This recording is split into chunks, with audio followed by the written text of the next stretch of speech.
You're invited to join us for our 2024 Sedona Transcendence Retreat, taking place during the fall equinox, right here in the spiraling vortex of Sedona, Arizona, featuring world-renowned psychics, channelers, and mediums, demonstrating their gifts and teaching their techniques.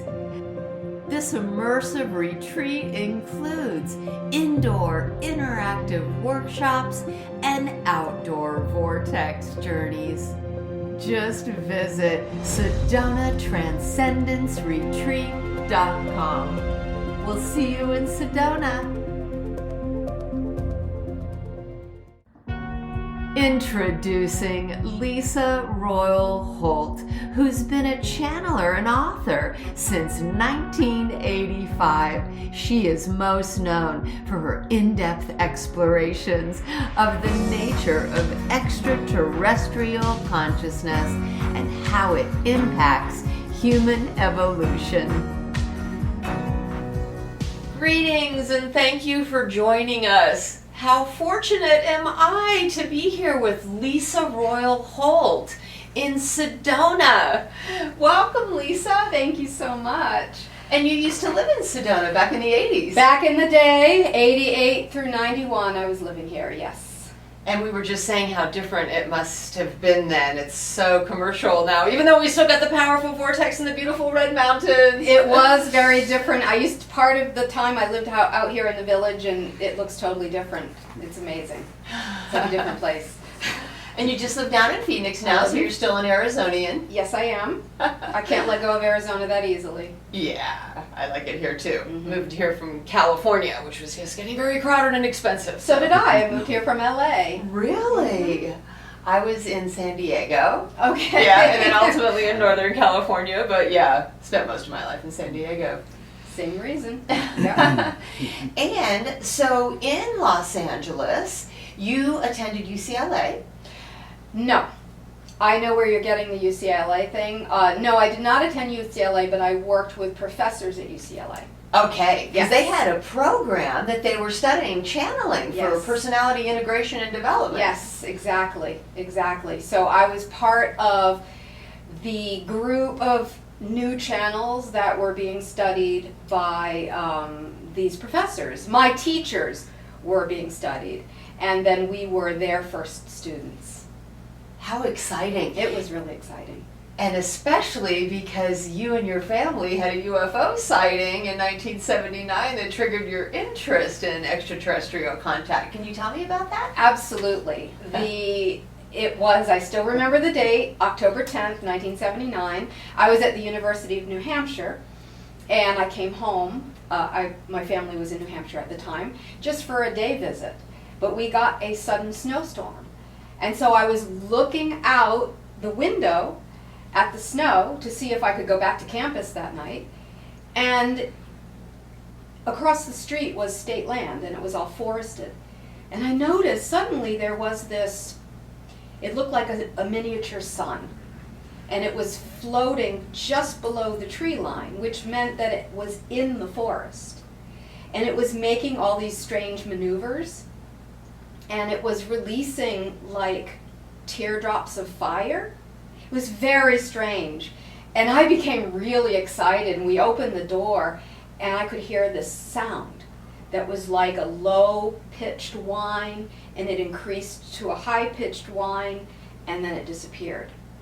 I was so excited, I wanted to run outside, and I was, maybe 18 at the time, and my family wouldn't let me go. And to this day, I regret not going. But that's the basic essence of that. And from that point on, I had to have the answers about the universe. Yes. Maybe it was better you didn't run into that stream of radiation like Travis Walton did, though. I don't know if it was that kind of craft. That's right. I do know the crafts from that era. A lot of the UFO sightings from that era had that kind of fire thing. Right. But I don't hear of that lately, so I don't know. Did you ever have an intuitive hit later about who it was? Or? Yes. Okay. Because after eventually I graduated from college and I moved to Los Angeles, so now it's like 1983 or 1984, and I started to see structured craft in daylight over the 101 freeway in LA. And I thought I was imagining it. But the next morning on the radio, they were talking about a fleet of ships that were seen over the 101, and it was what we had seen. Oh my goodness. So then, that was the time I started to get involved with being trained as a channel. So eventually, when one of the beings I channel now, Sasha from the Pleiades, when she finally came through, I was able to put the pieces together and realize that I had been having these Pleiadian contacts throughout my life that were preparing me for the eventual channeling. Sure. So Pleiadian. Pleiadian, yes. Ah, Yes. I love that. Yes. Our beautiful Pleiadian cousins, as you call Exactly. them in your Prism of Lyra book. Yes. So what was that like to be working with a group that was interested in channeling, and then there were teachers teaching channeling? Yes. Well, because my background was psychology, that was my degree, Right. I always have this skeptical mind. So always in the back of my mind, I'm trying to prove something, right, to myself. So in order to study channeling, I felt like I had to surmount that doubt about it. And for me, having teachers that were connected with UCLA and the psychology department, and there were a lot of therapists, I knew I was in good hands and I could trust it and I could relax. So that period of time was so exciting. And also that's when I met Daryl Anka, who channels Bashar. Right. And back then he was also part of that study. And he was doing channelings in a living room of one of the professors twice a week. Maybe there would be 10 to 20 people every week. So I would go when it was that few people. So we had, Bashar right there, full blast, 10 feet from us. It was amazing. It was magical. And has he always been channeling the Essassani from day one? I believe so, yes. I know he went through a training as well with another teacher named Tom Masari. So there's kind of like a lineage. And when he was trained, Bashar came through, and of course Bashar's existence and connection to him was connected to a UFO sighting Daryl had. Oh. It was either over the 101 or the 405 in LA, so it was a strange similarity of our experiences. Interesting. Yes, we just had Bashar at a conference, and of course it was packed audience, Yes. and what he was bringing through. He's got such a sense of humor, and just so obviously the both of you ended up dedicating the rest of your lives to channeling and bringing forth this advanced knowledge and wisdom from these ET races who have long been involved with the development of humanity, of Earth spheres in general, of the creation of space-time and the hologram. I mean, I've been involved in this for decades as well, and studying a lot from both the spirituality and the scientific perspective, because kind of like yourself, I like some scientific validation behind my spiritual guidance, or some of the philosophical and spiritual views, and I love the practices and the belief systems, but I like some of the scientific support as well.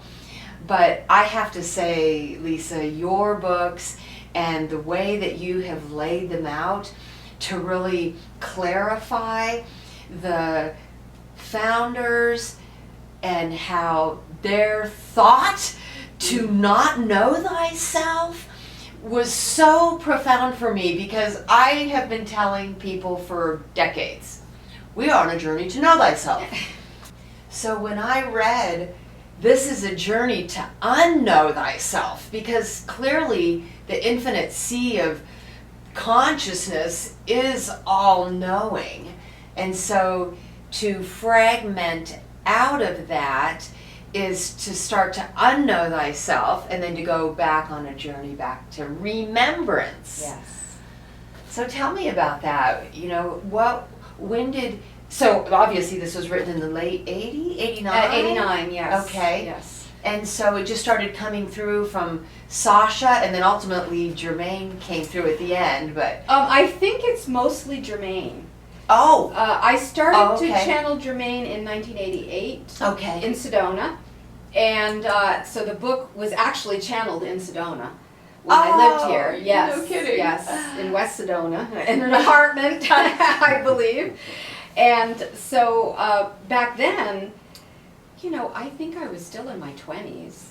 Yes, I would have been in my 20s, and as experience goes, I didn't have a lot of experience as a spiritual person or teacher, but the channelings were so specific and so profound for me.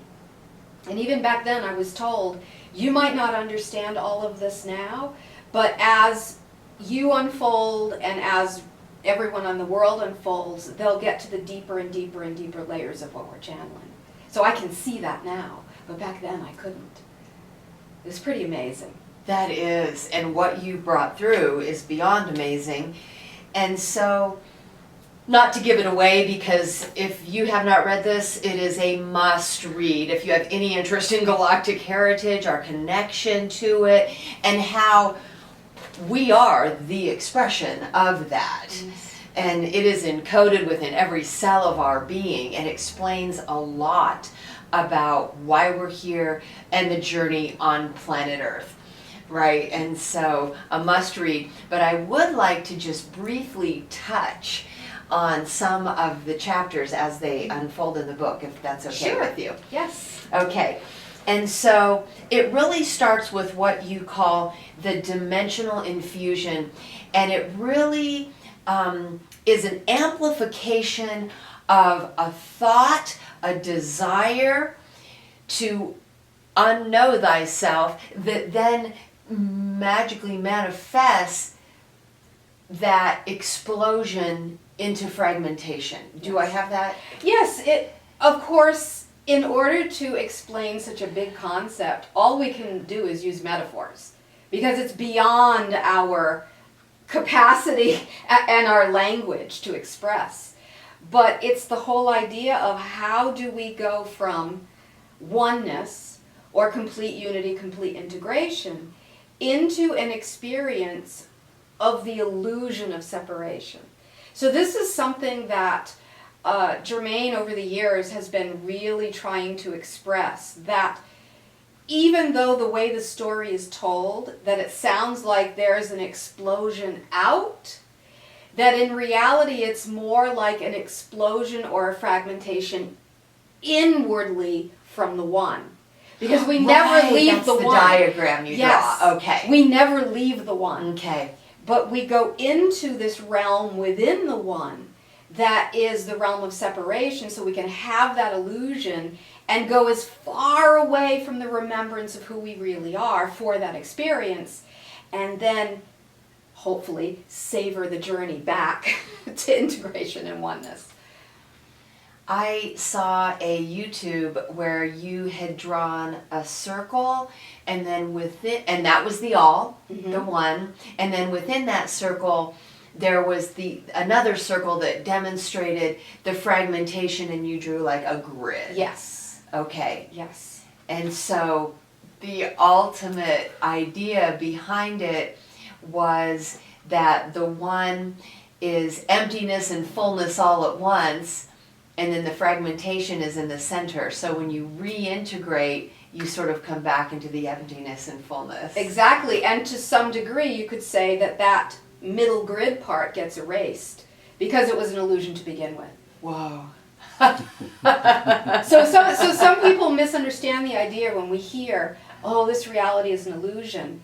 Well, yes and no. What we're experiencing is still real. The experience, the feeling, is real. But the framework that we give to it as being this separate reality is real is not real. It's just like a dream to us. We wake up and it's not, it's just a dream. When the one wakes up, its experience in separation was just a dream too. Even though it felt real at the time. Right. I mean, our senses are what makes it real, right? Exactly.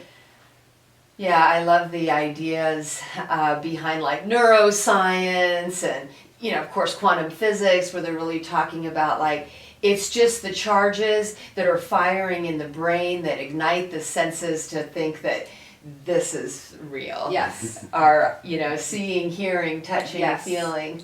Yes. By the way, Ron is sitting behind the camera. Hello. Hello. Lisa's beautiful husband. So if you see me looking over this way once in a while, I'm connecting with Ronald. Thank you for coming, Ronald. Thank you for inviting me. Of course. And so then from that dimensional infusion, then you have the first race of beings, which end up being the founders, and they're really the architects of creation, the physical realities. Yes. And they, again, our language is so limiting because, yes, we can call them a race, but actually they're not really a race because they weren't really physical. And also they weren't individual at this point. They're still collective energies. But we see them as like an archetypal imagery. Sometimes, what is the cover of the book?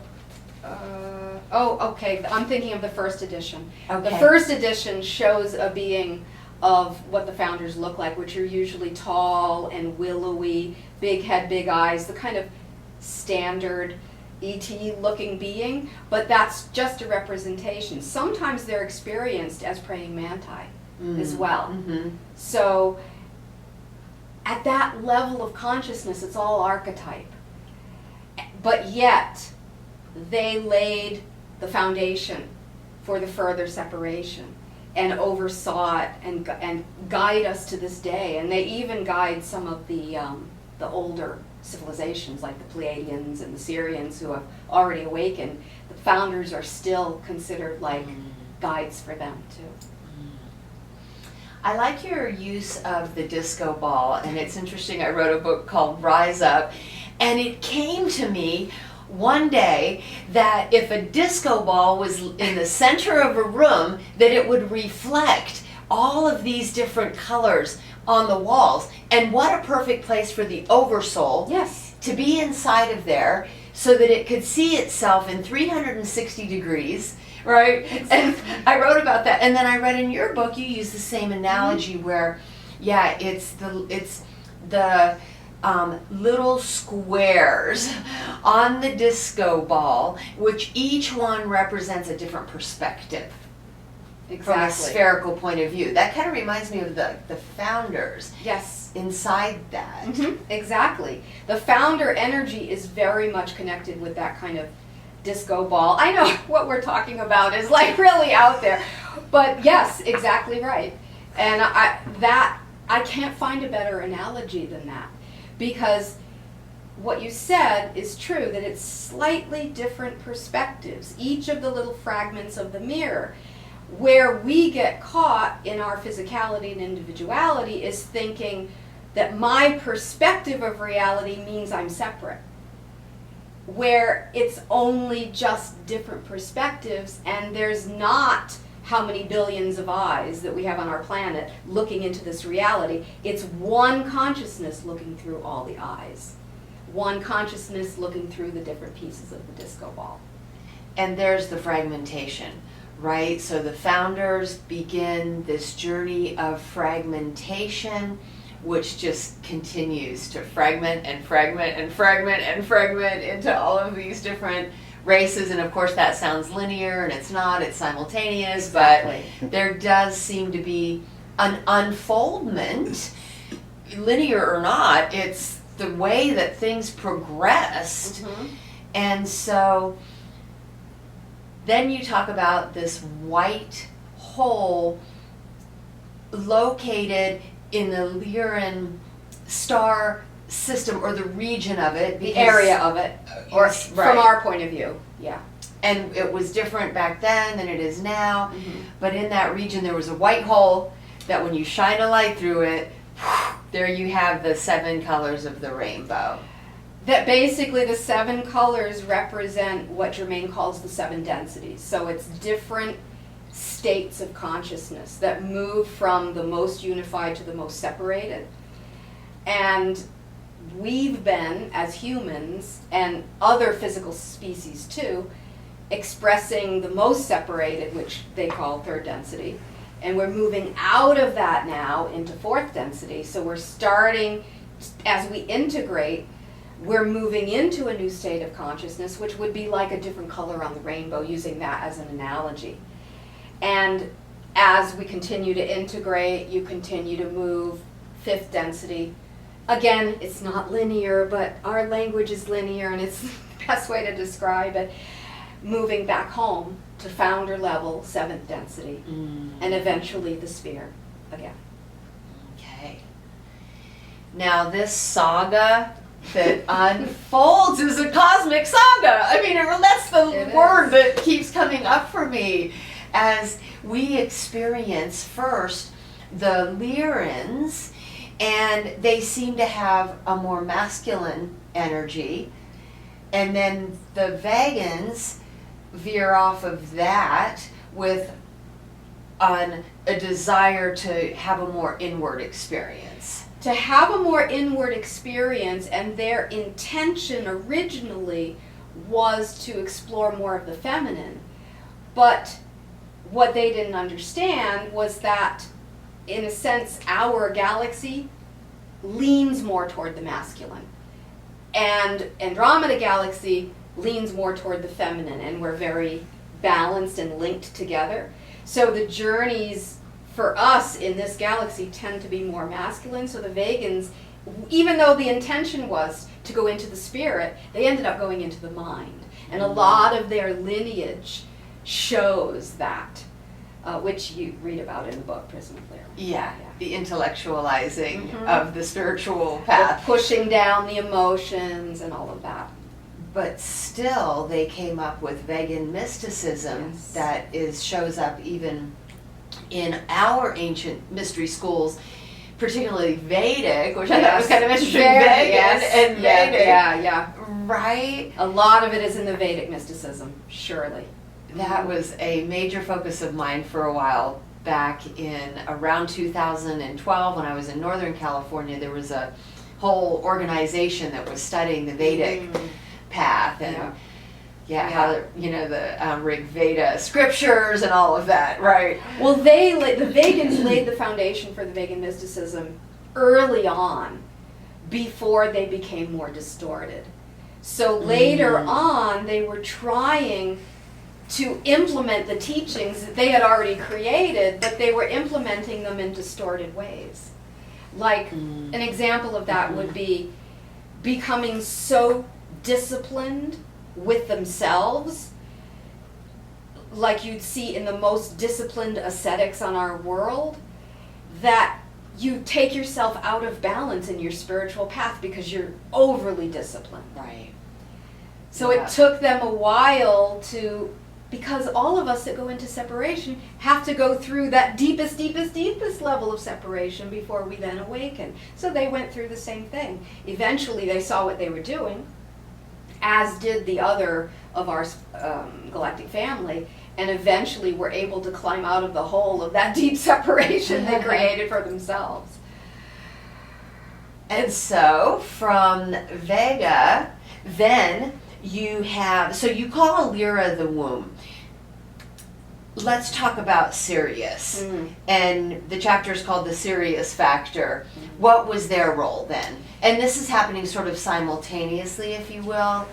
From the bigger picture, simultaneously, if you are to stretch it out in linear time, Okay. the Syrian civilization's younger, much younger than the Vegans. Okay. So if we look in a linear way at the lineage, it would be Vega, which beget a lot of other civilizations, the Zeta, and the Syrians are the kind of the most recent ones. Okay.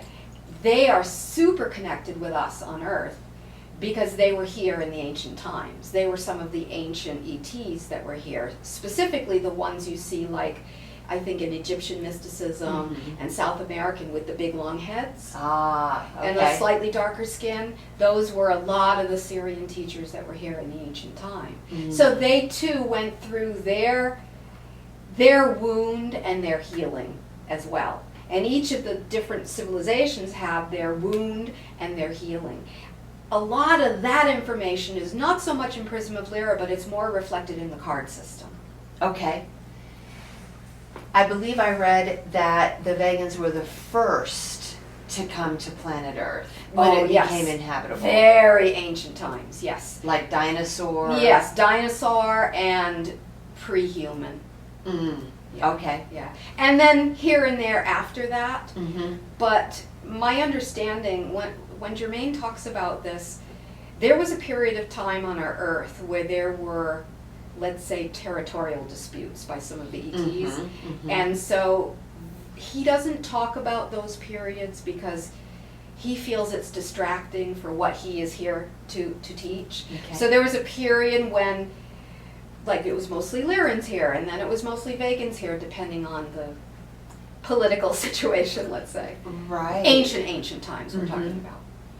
Because I believe I did read that then the Lyrans came, so the Vegans started to then insert some of the primate DNA just for their adaptability to the Earth plane, the Earth's environment. But then the Lyrans, on the other hand, were doing some of the work for the founders where they were actually up-leveling the species by inserting their DNA. There was a lot going on. Right? And then the Vegans realized the Lyrans were here doing their thing, and then they ended up leaving. And then, now that's really ancient history. Okay. That's played out even more dramatically in some of the more recent ancient history, which would be when the Pleiadians were here in the ancient times. But at that time, they were Lyrans. Okay. Got you. Yeah. I sorry, you guys. I know this is a lot. If you haven't read the book, you might not know what we're talking about. But there were two lineages of Pleiadians. So there were those that came directly from Lyra, and there were those who first came to Earth in the ancient time, utilized the primate DNA, so they altered themselves slightly, and eventually left and went back to the Pleiades. So there's two, like, kind of lineage lines connected with the Pleiadians. Right. It seems like maybe the Vegans left to find another place where they could have an experience of hopefully more spirituality or what have you, and they found the Pleiades, but then they had already been implanted with some of the primate DNA, and then the Earth Inception project, right? And they recruited the Pleiades to come. And the Sirians, yes, and that's a whole other drama that they had here at that time as well, because different groups had different intentions. And I'm not saying negative intentions, it's just different intentions for the trajectory of how they thought Earth should move to eventually achieve the goal of integration. So at some point, though, everyone had to leave. And that was part of our evolution as a civilization. Because at some point, we go into a sleep cycle, which was about 13,000 years ago, when that type of influence needs to move away so we can digest the seeds that were given to us and then create our own destiny.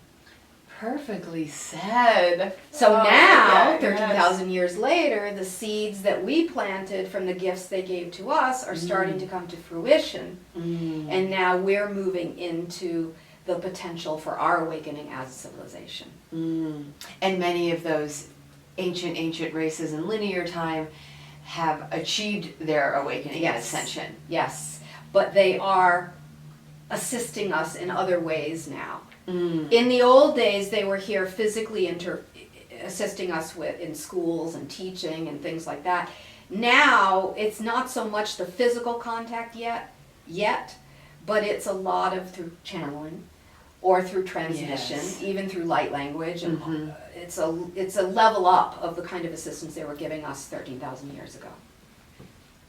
And even though they physically left, we were left with the biological encoding. Yes, exactly. And a lot of it, as I think it's in Prism of Lyra, especially with the Syrians, they implanted. Yes. It sounds like evil. It's not meant that way. It's like an alarm clock. That when our frequency reaches a certain level, these codes start activating, and they assist us, they boost us in our awakening process. I had never heard it that way.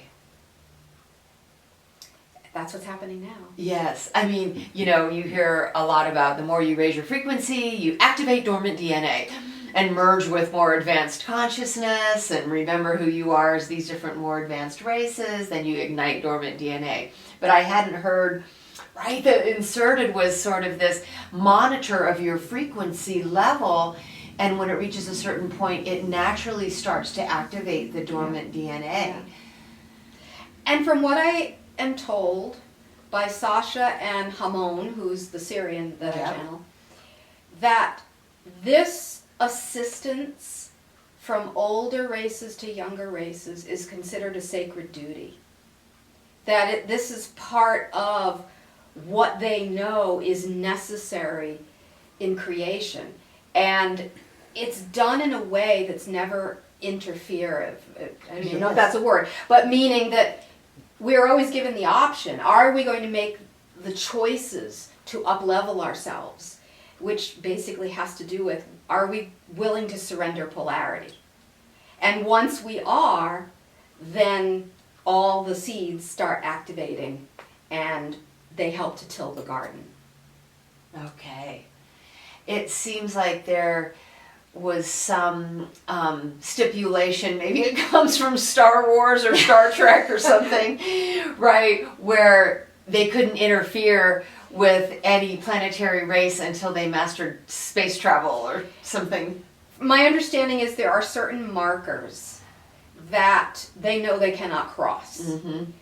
So one of the things they had to learn as their species development, which we will have to learn eventually as we interact with younger species too, is where is the line between assistance and interference. Mm-hmm. Mm-hmm.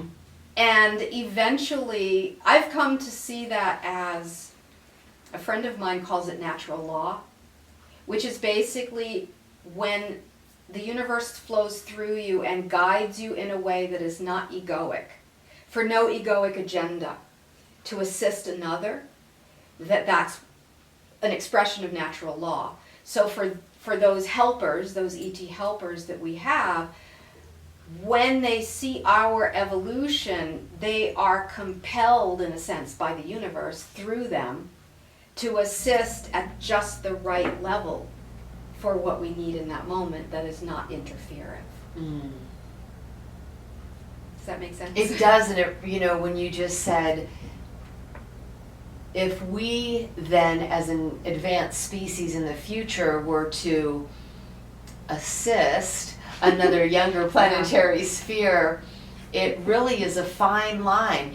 I think you gave an example of the Pleiadians having come here and the less evolved races thinking of them as gods because, you know, they came from the sky, and it becomes then challenging for those who are seen in such a light to not get full of themselves and start to become authoritative, or And you look at also on the karmic level in terms of their development. There's like species karma, but there's also individual karma, meaning that, for example, the species that were here in the ancient past, I'll use the Syrians as an example because they had kind of a dramatic experience for themselves. There were groups, depending on their level of development, that had egoic wishes for helping humanity. And that always got them in trouble. But as they matured, their assistance became more unconditional, more without egoic intent. Mm-hmm. But then, 13,000 years ago, when it became obvious we were going into a sleep cycle that we had to experience, and they had to pull away, when they pulled away, they then activated in themselves their own guilt, their own Mm-hmm. feeling of imagining a parent abandoning a child. Mm-hmm. What would you feel? So that for them was their karmic lesson that they had to learn to grow themselves into natural law. So when we are dealing with a younger species, or they are dealing with us, it's not just the younger ones that are going through the training, it's the older ones too, Mm-hmm. because they're refining themselves into allowing themselves to be vessels for natural law. Mm. Like any parent-child relationship. Exactly. But certainly, on that note, abandonment Abandonment. being a really core wound Yes. for humanity. Exactly. This is something, I know we haven't talked about the cards yet, but when Germaine was creating the card system is a way to kind of implement the wisdom and prism of Lyra into our own evolution and work with the unfinished parts of ourselves that are connected to our galactic lineage. So when he created the card system, the number one wound for humanity was abandonment. Because any child that is abandoned by a parent will go through some type of abandonment wound. Yeah. And so for us then on Earth, collectively, we experience that abandonment, which ultimately was, as strange as it might sound, the main reason for the creation of religion was to fill that hole and cover over the pain of that wound. And then of course we see where religion has taken us. You're right. But there may have been some intention to reconnect us to the heavens. Exactly, yes. Yes. Well, let's bring in those cards. Okay. I've been having such a good time with these cards. And by the way, Lyssa has an incredible YouTube that really helps to explain these cards, and you're channeling Germaine. Yes. And a lot of it has to do, I better not drop my glasses because I won't be able to read this. So they come in this size, and then there's actually a smaller, more portable size maybe, but I This like is them the first both. edition. Oh, The current okay. edition is smaller. Yes. Okay, yeah.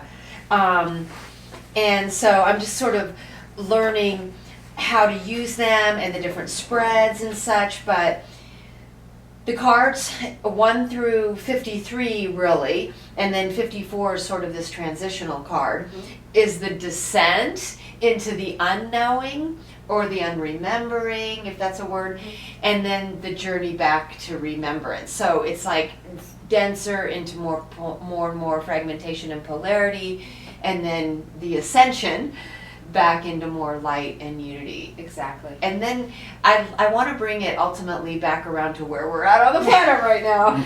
Right? Yeah. Because really, I mean, that's what we're sort of talking about, is how all of these galactic races and the history of all of that have influenced planet Earth's journey, and each of us individually and collectively, and led us to where we're at now, and then where are we going? Yes. But yeah, these cards are really indicative of all of that.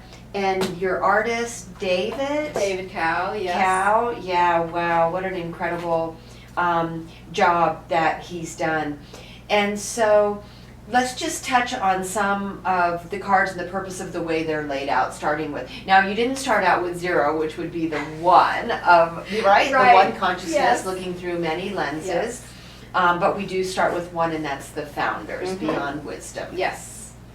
And then this galactic, I kind of like to call it the galactic pulse, right? Yes. Because sort of pulsating out of that founder group consciousness, then all of these galactic races, and this is all about our Milky Way galactic family. In general, except Right, as soon as I said that. Yeah. But you did this for sort of a contrast, right? yes, exactly. With Exactly. the infinities. Exactly. She studied the YouTubes. She's talking about a series of YouTubes that explain all the cards. I mean, there's one that's, I think, over an hour long with a group, and you have a whole graphic of all the cards, and it's just it's an incredible way to learn about the cards and, you know, their meaning, and then not really how to use them, but that's really explained well in the handbook of the different spreads. And so Arcturus, that's why one of the reasons I really wanted to go through these, because I just want to touch on some of these, because we didn't really touch on the gateway of Arcturus. Yeah. So can you briefly give us an overview of Arcturus? Yes. If, again, doing it linearly, if we are looking at this idea of the fragmentation, right, and we're moving from non-physicality to physicality, there's a doorway between physicality and non-physicality. And there are, let's say, guardians of that doorway. And they are referred to as the Arcturians, or the archetypal Arcturus consciousness, which is very balanced, male-female, positive-negative energy. And so they are like a midwife. How do we experience the energy as humans? Is through birth and through death, usually. I mean, through our life, yes. But the main times are as we are born, we in a sense pass through that doorway before we go into physicality, and when we die, we pass through the doorway again as we move back into non-physicality. But they're also very much associated with healing and heart energy, unconditional love. So a lot of people that are doing healing work are tapping into that archetypal Arcturus energy, even though they might, even if you're not interested in galactic history, we're just talking about frequencies. It's not so much the star itself. And many people at this time feel tuned in to Arcturians for whatever reason. Maybe it's where they're at in their life today, and that's why the cards are so wonderful too. It kind of gives you a snapshot of where you're at the moment that you're using them. I remember when I moved to Sedona, I went to this store, the Crystal Magic, and they had all these books, and I swear this book by Tom Kenyon, the Arcturian Anthology, pushed itself out of the bookshelf. I'm not kidding. And it felt like it was even illuminated, and I was like, what is this? And then I saw Arcturian, and I just knew I had to know everything there was about Arcturians, and from that day it has remained like the primary star race I'm fascinated by, interested in, and feel really connected to. But emotional healing for Arcturus, combined with the physical healing focus of Sirian, and you talk about a Sirius Arcturus matrix. Can you expand on that idea? Yes, this was information I channeled 30 years ago, so I don't know that Germaine is using that terminology anymore. But in general, I could say that what you just said, the physical healing level and the emotional healing level, that the Arcturus energy and what I could call the third era Sirian energy, which is the non-physical, the really high frequency, form a beautiful balance for the physical and emotional healing. Okay. And that's the other fascinating thing about the cards, is you go from, there are parallel realities, like Daryl Anka Bashar, the parallel reality that Bashar is from or of through the Essassani. And then you have parallel written on like Arcturus, but then you also have, for some of the other star races, past and then ultimately future, because there's first, second, and third eras. Exactly. This is something Germaine has said, if he could redo the cards, this is something he would make more clear. Because the cards say, the cards have a timeline, past, present, future, parallel. And he says what is more accurate is first era, second era, third era. First era is the era of the civilization where they were a young species, where they had their wounds, their initial wounds come up. Second era is when the civilization, which is past, noted as past in the card, present in the cards, is the era where the species starts to go into their healing process, which is where we are now as humans. Okay. And then the third era, noted there as future, is when the civilization awakens. They can remain physical or they can go into non-physical, but it's the awakened energy of that species. And the parallel is not locked into the eras, so to speak. So Arcturus, for example, not necessarily a physical species in the way we understand it, is noted as parallel. Timeless. Timeless. Okay. Mhm. Fascinating. And then so here, in the dissension into more polarized fragmentation, it's past. Right. For most of these star races. And of course we have Lyra and then Vega, which was the source of Vegan mysticism and some of the, and then you have, I like these cards, you have just like some random cards that are not grouped. And so this alienness, which I think a lot of people experience this, you went into it, but it's like alienation, feeling of being a stranger in a strange land. Exactly. A lot of people feel that way, yes. Right. And it's also meant archetypally to include the species that are not necessarily humanoid, but that a lot of us maybe have had lifetimes in those types of civilizations. So they're included in the deck in that way.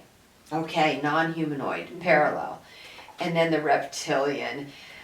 And, thank you for recognizing all these different reptilian races and really how the reptilians came into being with this initial, like injecting the reptilian DNA to create these different vegan humanoid and then vegan humanoid reptilian and then reptilian. It's all a big smoothie. Right? But then the reptilian left and generally went to Orion and some of Lyra. And some of Lyra, yeah. Mm-hmm.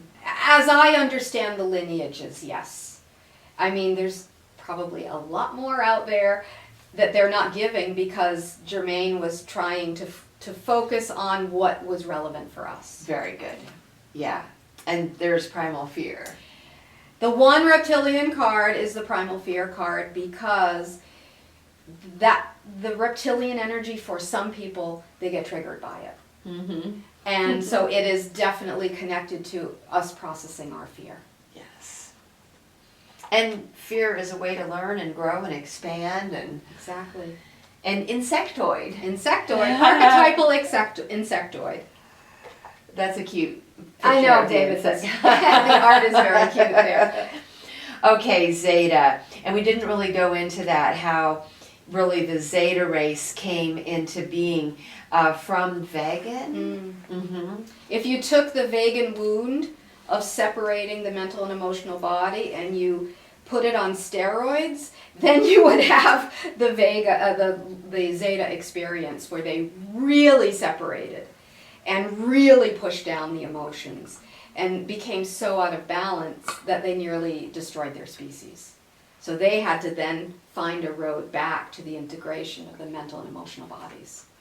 And then have contracts with some humans to be engaged in an experiment, if you will, or an enhancement of their emotional body through these temporary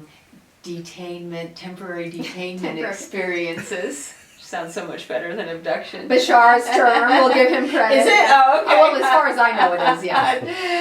And really, it's a give and take. Yes, it's not, well, this is a whole tangent we won't go into, but I know there's a lot of fearful stories about it, but a lot of it is through the filter of our wounds, so we don't see it clearly. On their level, it's not like that. And on the level at which we've accepted that experience, it's not like that. But as it filters into the human level, if we have wounds that are left to be unprocessed, we're going to perceive it that way, in a painful way. Okay.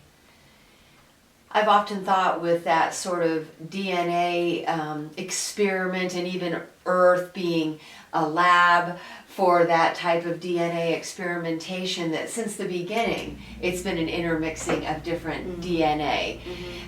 And maybe for some to create an ideal type of race. But as you said, and it was either in Golden Lake or the Prism of Lyra, that it's the soul, it's the consciousness that we're trying to idealize or perfect, not the physical vehicle. Exactly. The physical vehicle will reflect the consciousness. So the consciousness has to come first. Sorry. Yeah, right. But I mean, there's so much, and we could talk for 3 hours easily on all of this. I just did a 2-day workshop on this a few days ago, so yeah, it could be a lot of hours. But because every card expands into a whole nother train of thought. Yes. Which is good, because it's then allows you to expand your consciousness, and it's a journey of exploration on many levels. But it just always wants to bring me back to where we're at now and what's happening on our planet now, and some of those in control because of the history of even the Lyrans felt like their quick path to evolution, right, was to conquer the universe, and this, if they don't exist, if they're not controlling, right, and that's feels like something that's happening on the planet now with technology and trying to create the perfected vehicle, even in a technological way, right? So thank you for bringing it back to, it's not the physical vehicle, it's the consciousness. And we have to always remember that when we see people out there that we think are controllers, they're not separate from us.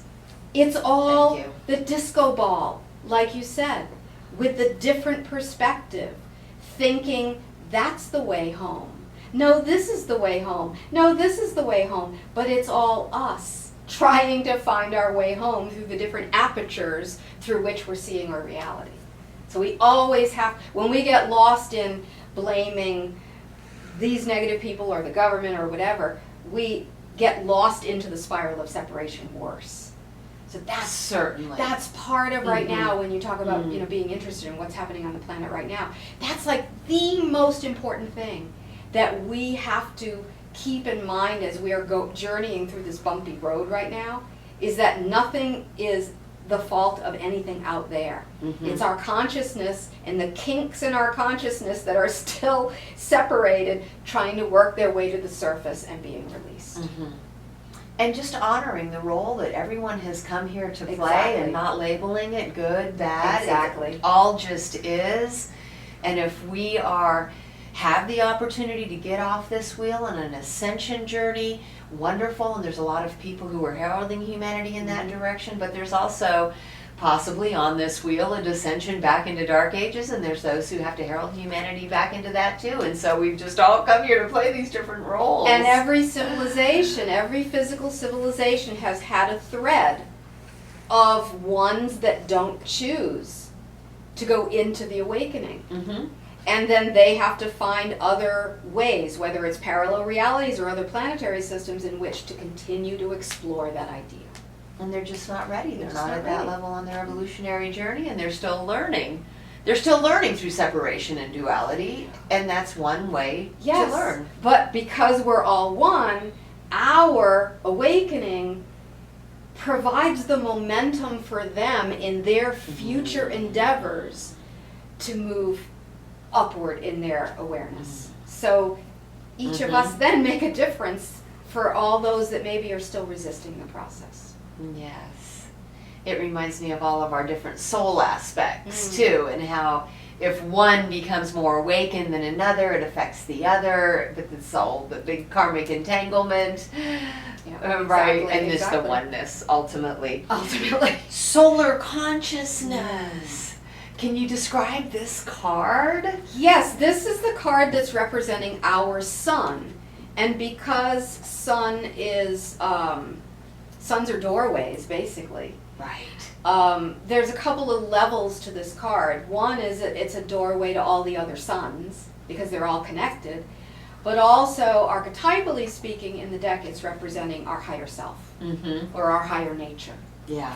I've always felt like the sun was a divine portal. Mhm, I mean, it's a exactly. portal to the great central sun at the core of creation. Exactly. It's a portal of divine consciousness, and I'm always like doing sun practices and Yes. praying to the lords and ladies of light, and it seems to make magical miracles manifest. Oh, so yes. I keep doing it.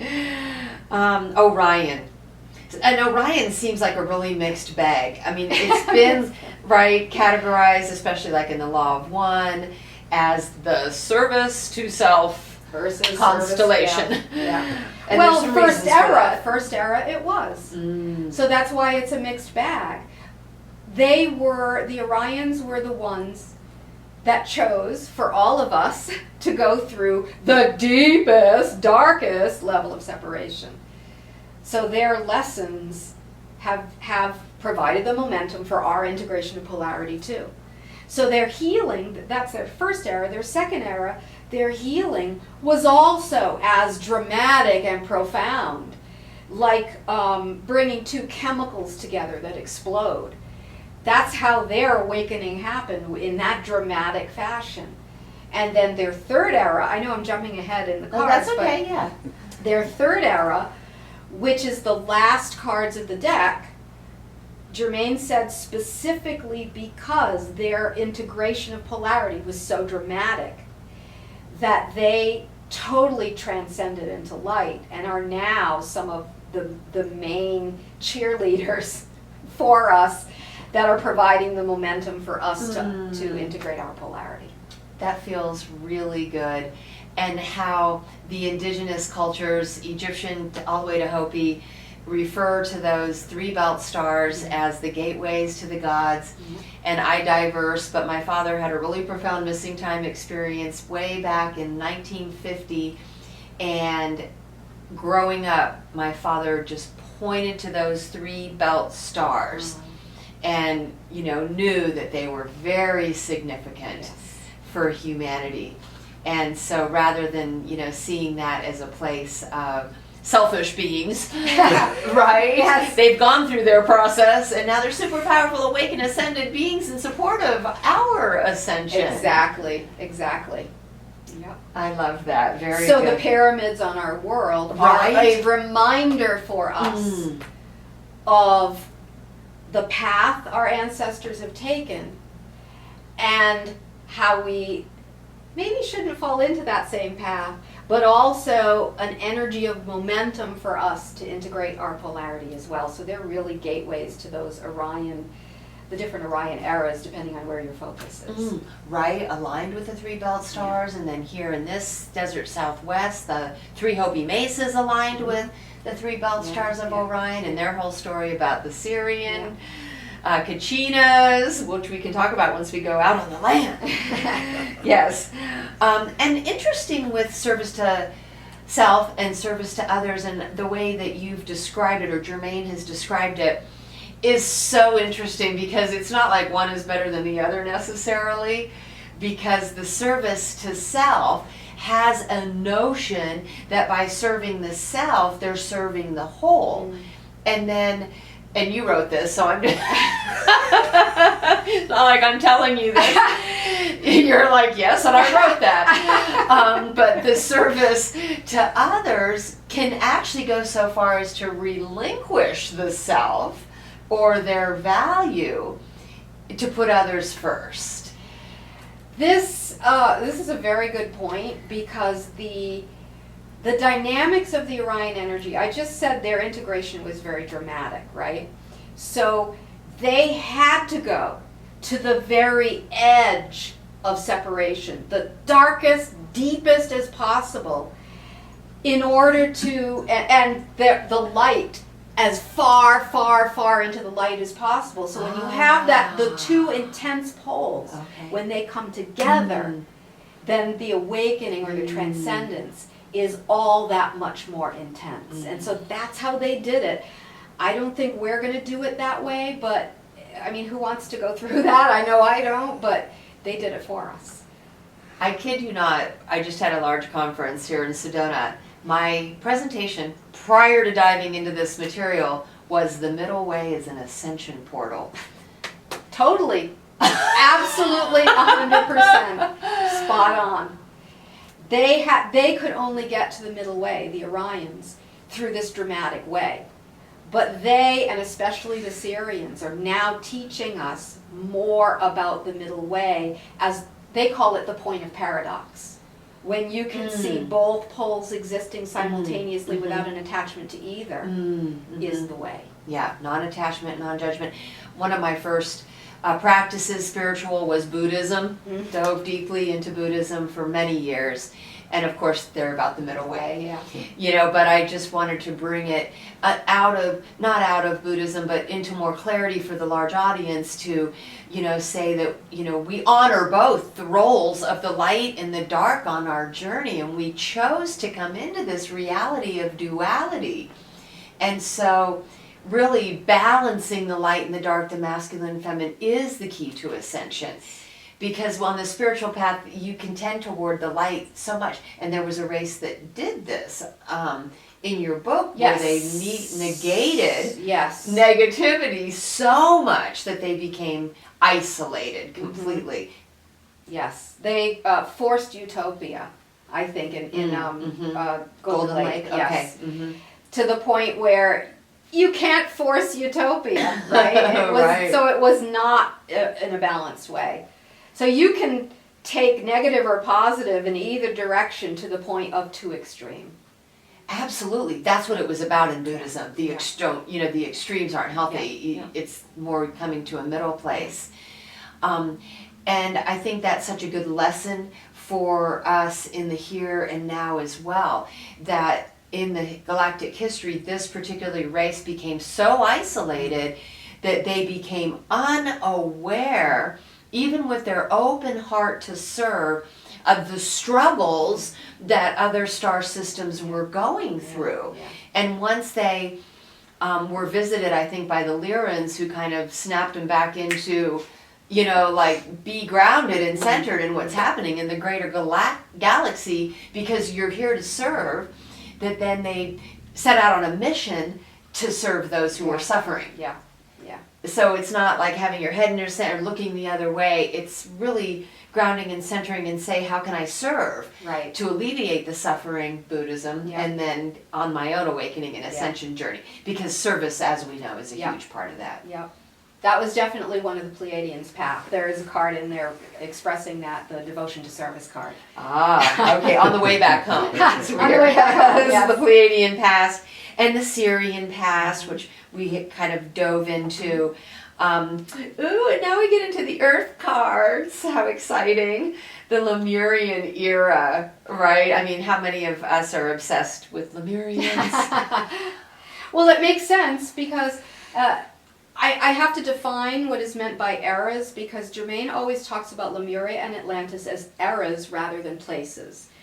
And he says Atlantean era is the last 13,000 years. The Lemurian era was 13,000 to 26,000 years ago. Okay. So that was our summer and spring cycle, the last one. The Atlantean era was our winter and autumn cycle, which we're just coming out of. Okay. So no wonder so many people are attracted to the Lemurian energy, because it's representing the spring and summer cycles that we're now moving into, which we've already been into before, but a very, very long time ago. And now we're moving into it with the momentum of all we've learned and healed in the last 26,000 years. And is there a connection between the Pleiadians and the Lemurians?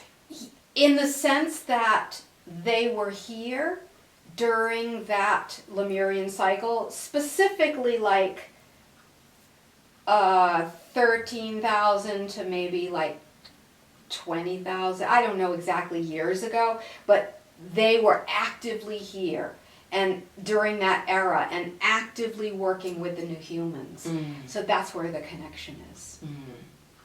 And maybe not so much a place, more a type of consciousness. Yes. Even though we tend to say there was a Lemurian continent and an Atlantean continent. Which could be true, but Jermaine doesn't want to focus on that. Okay. He wants to focus more on what he considers to be the more important idea of that. The consciousness during The that consciousness era. during that era, yes. Okay, I like that.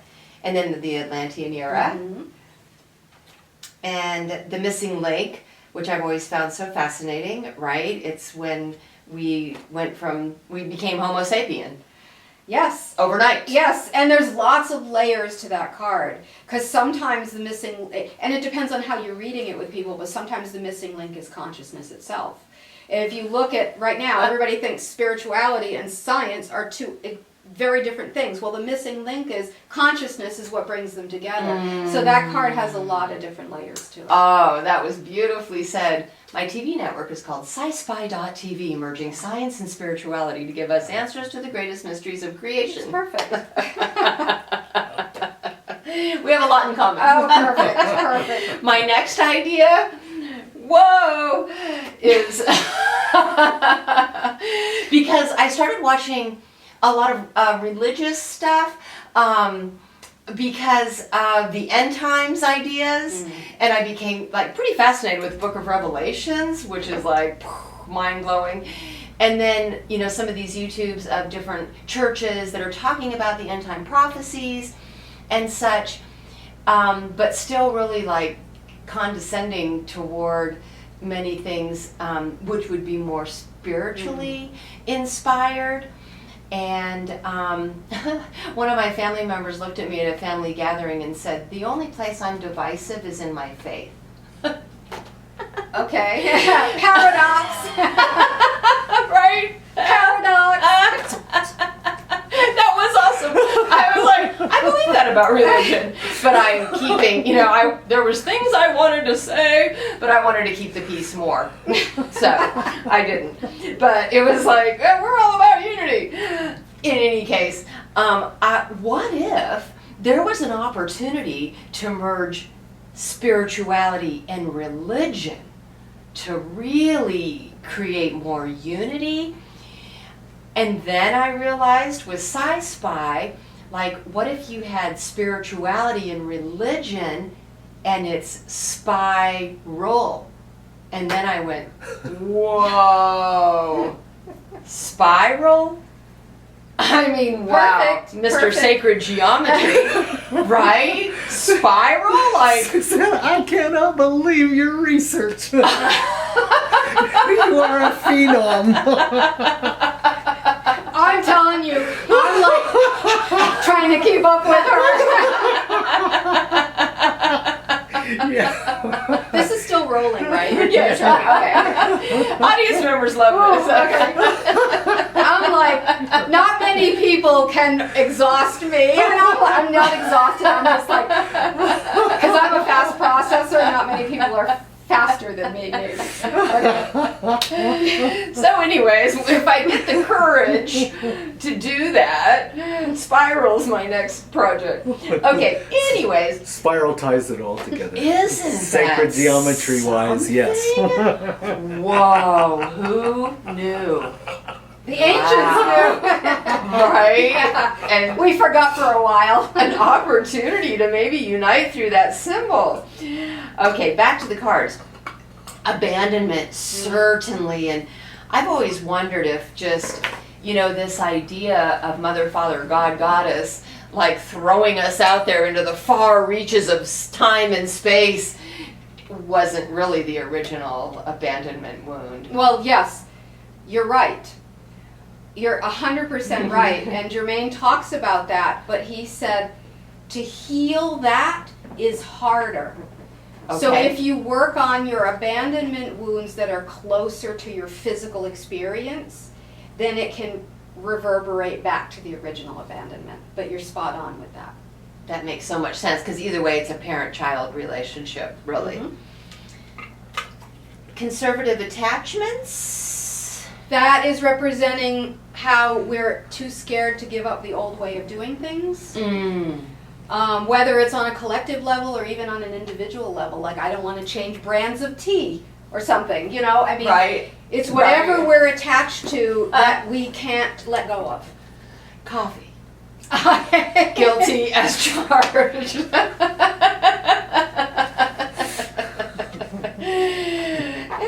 sugar. Okay. Progressive desires. That is when we want change so bad that we try to push it when the energy's not ready. And then it all falls apart. So again, we're talking about middle road. The attachment, the conservative attachment, the too much progressive wanting change right now, we've got to find the middle road. So well said. You get a lot of people these days, and it's okay, everything is okay, there is no judgment, but really wanting to jump off the 3D grid or become completely unplugged from it. And I gave a presentation about this at a conference recently, and people in the audience were standing up and saying thank you, because we do not have an alternate system right now. Yeah. So go ahead and unplug, but if I stop paying my taxes right now, they'll take away my horse ranch, they'll take away my home, like they'll levy it if I don't pay my property taxes, my personal taxes. Like I want to have a driver's license still, and if I get a ticket, I'm gonna pay it. I'm not gonna claim, but that no judgment, it's just progressive desires. It's a perfect example. We may not be ready yet because there doesn't exist a system is not in place that's alternatively effective. And our systems are connected to our consciousness. So if the system is not in place yet, our consciousness is not capable yet of sustaining that kind of system, which would ultimately need to be a non-polarized system, and we're not there yet. Yes. Good card. But have patience. Yes, and that's what we're about. We're architects of the new earth. So yay, let's move toward that, and so our consciousness can catch up with it, and thus our systems. Exactly. Yeah. And that brings us to belief systems. Yeah, here we go. These are the two Those are the two cards that really are a bridge to ascending. Yes. Yes, if you look at the idea of the separation, and then as you go deeper into separation, you go like on a bell curve down. So what is the thing or the bridge that you have to surmount in order to shift the new consciousness? And it's card number 53, the belief systems card. And our belief system structure is what holds us stuck. So a lot of the work we do, especially shadow work, has to go into the belief systems, because a lot of our belief systems were created from our wounds. So we have to go into that healing in order to shift our belief systems, which then leads to card 54, new consciousness, and we start going up through the process of integration now. So that's where we are. Jermaine has said right now, if on the card system, we are in card 53, trying to let go of our belief systems and move into the new consciousness. It is really those limiting beliefs that hold us back. First, individually, I do spiritual counseling with a lot of people really having a difficult time finding their worthiness, breaking through those limiting beliefs that they can be limitless. And so really supporting them on that path. And many people wanting to take a leap of faith right now into a new way of living and being, but the golden handcuffs are keeping them trapped in a job that pays the bills. And so what's the bridge that you can, create that, still you can afford to eat and, have shelter and transportation, but that ultimately serve in a way that feels more spiritually inspired. It's really the key, right? And that applies to humanity at large. And so then we begin our journey home, and it starts with fusion and magic, with the Orions. That is what I was talking about before, the coming together of those deeply polarized energies, which is the alchemy that happens that begins to create their transcendence. Healing, leap of faith, and seduction and addiction, and thank you for bringing that in, because it seems like there's a lot of healing going on in that regard now, while at the same time it feels like we have this huge drug addiction problem on the planet right now. So it's part of the ascension back into unity. Yes, and also addiction on the subtler levels has to even do with our emotional addictions. What behavior patterns do we use to stop ourselves from feeling our pain and thus healing it? So that addiction level is all different levels. Yeah. Addiction card is representing all different levels. Okay. And then here we are with Sirius in the present day. Which is second era, so this is when they started to awaken. Coming full circle. Yep. Okay. And then the Pleiadian present, seeking karmic balance, devotion to service, Yep. refining galactic lineage. I just love the Pleiadian. So, like, all of these things are so relevant in, you know, the spiritual community right now, and what everyone's talking about and really tuning back into. Yes, yes. So the Pleiadians are, you know, certainly, like, you consider them the cousins, have a really profound influence on the human consciousness Yes. and the journey. Yes. And the Lyra, self-observance, generosity, complete surrender. That was a key for them, because now she's talking about the third era Lyra cards. So this is their awakening, and it's also what were the tools that helped them in their awakening. Yes. And because if you go to their first era, they were so into manifesting their reality and in a sense controlling things, that complete surrender is the healer to that compulsion of theirs. Definitely a way. It was an important way for me to awaken on my journey, was a surrender experience I had on a mountaintop way back in the mid-90s, which led to my whole spiritual exploration and evolution. I was at a Doreen Virtue conference way back in the day, and she was on stage with one of her glorious gowns, and in front of this whole audience on this stage, she fell to her knees, and I was like, "Your gown!" You know, she always dressed like a princess. And she fell to her knees in surrender, because she was showing the audience how the physical act of literally just falling to your knees and surrendering to your higher self, to the higher way, to higher consciousness, can be really powerful. And sometimes, unfortunately, as humans, we have to get to that point of desperation before we surrender. Right? But that changes as we move into fourth density, where surrender becomes more natural rather than pushed through desperation. Right, right. Well, that was for me. I came to a point of desperation. I was like seeking any higher guidance.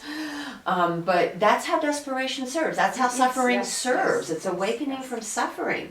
It's only that suffering that compels us to seek a higher way, another way out of suffering. Yes, exactly. And there's the role, and there's where duality once again opens the middle way.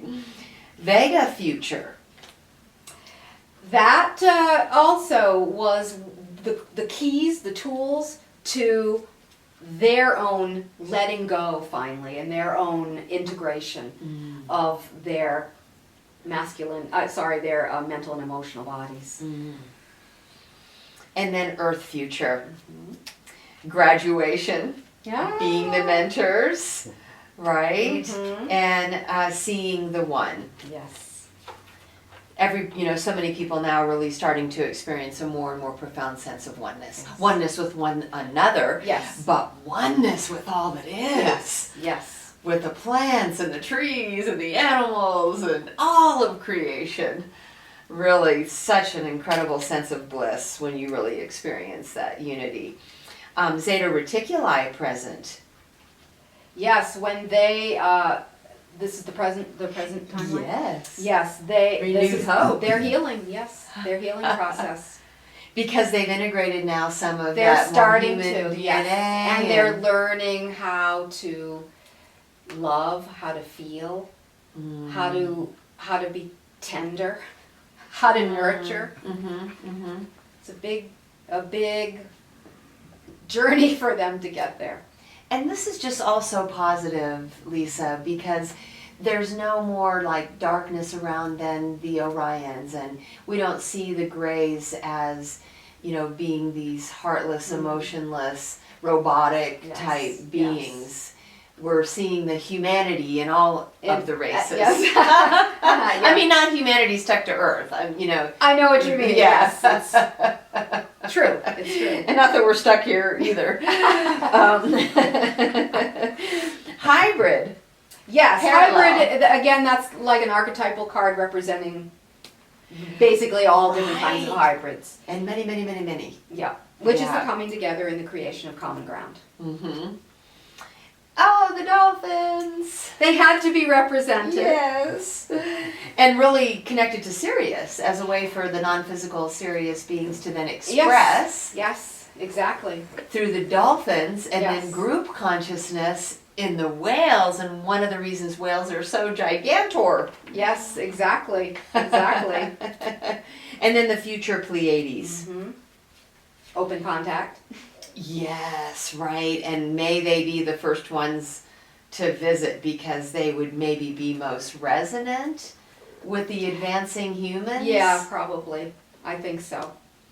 Oh, and here's the whales. Whales. Calling our parts home is part of the Sirius future Yes. era.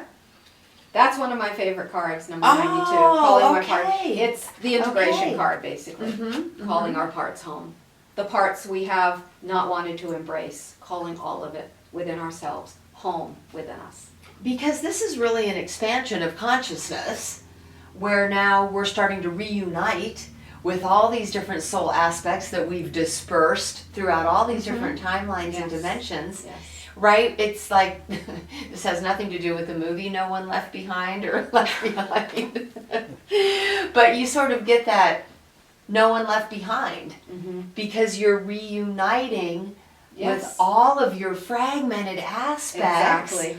and coming home together as one. Exactly. And why it's so important to And do for the these. Syrians, that was a big role because they shunned their shadow for a long time. And when they finally integrated it, it was the key to their awakening. Well, that's a lesson for us Yes, it all. is. And it's not always easy. I wrote about a practice in my book, Wake Up, about look in the mirror and say, I love you and I forgive you.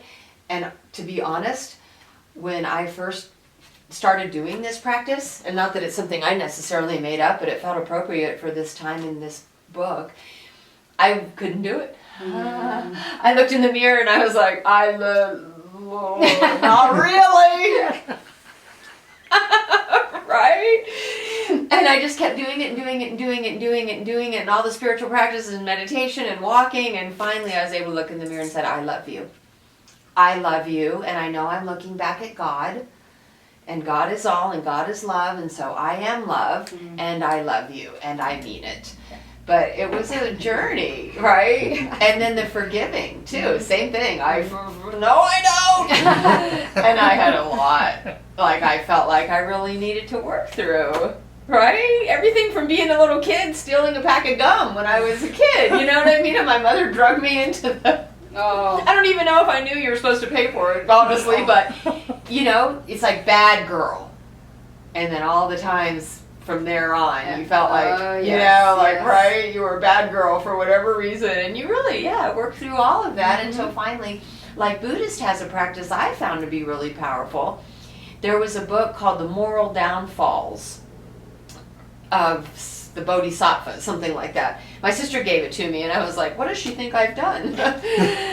But the practice was really to think of everything or anything that you're hanging on to that you don't feel proud about, it, you feel guilty or shame or you hurt somebody else, and you just go through it one at a time and you forgive yourself, you ask for forgiveness, you express regret, even though, you know, that is kind of like, well, you're learning from everything, so really I don't know about regret so much because it's all lessons learned along the way.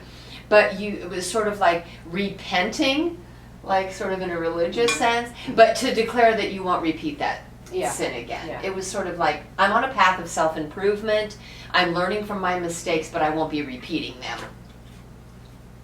Yeah. Right? Yeah. Because what's the good if you haven't learned the lesson and you're going to try to improve Yes, exactly. as a result? Exactly. But once I did that practice, and then you had to do some kind of like energetic practice of bowing and what have you.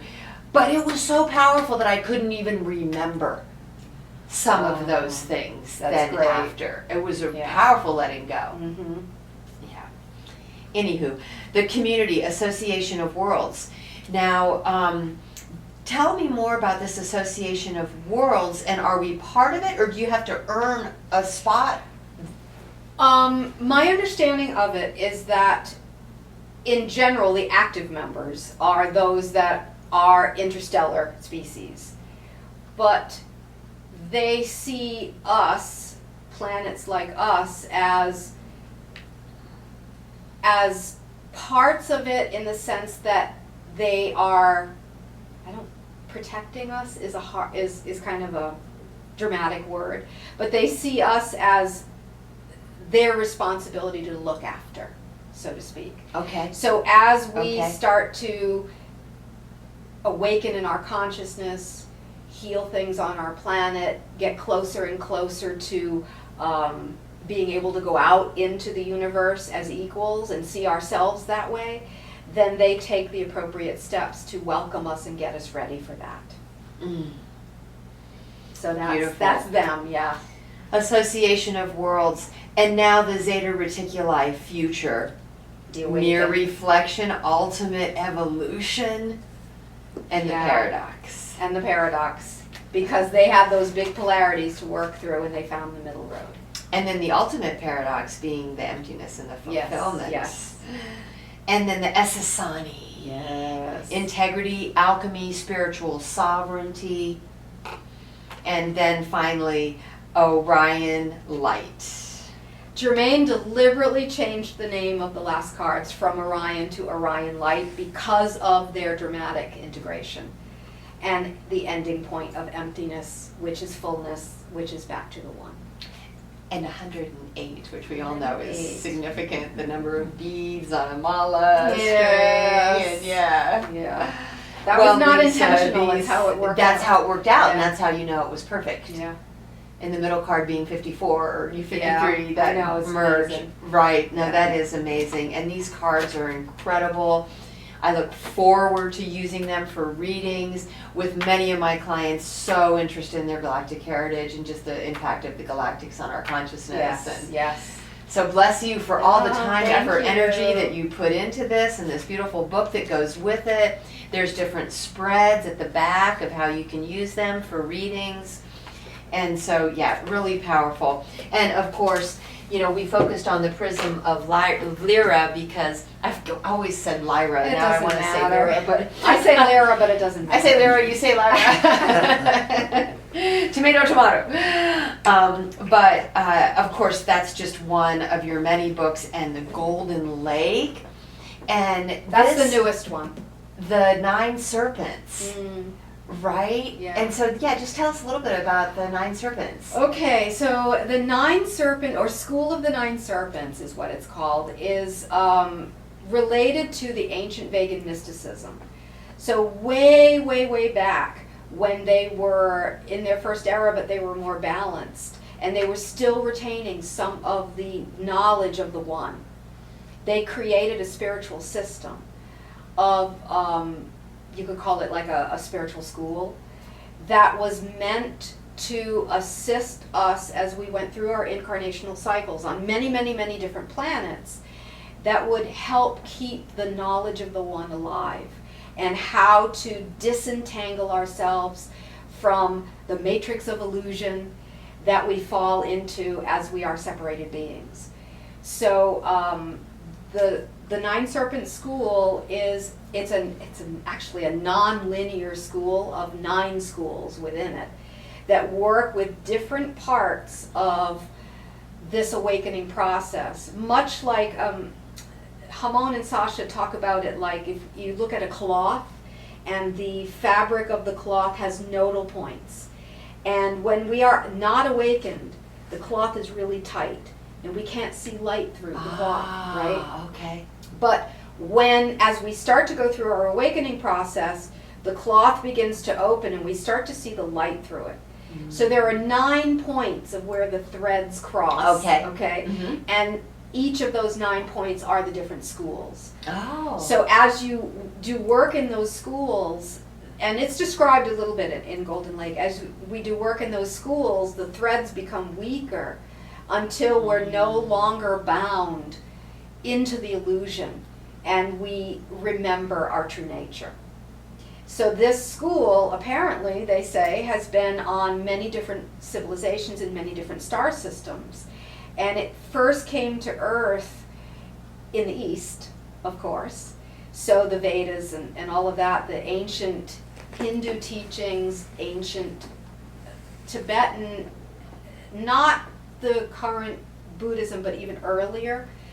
That area of the world, Japan as well, which I do a lot of work in Japan, was the recipients of a lot of these teachings that then later became adapted for humans, and we see their versions of it now.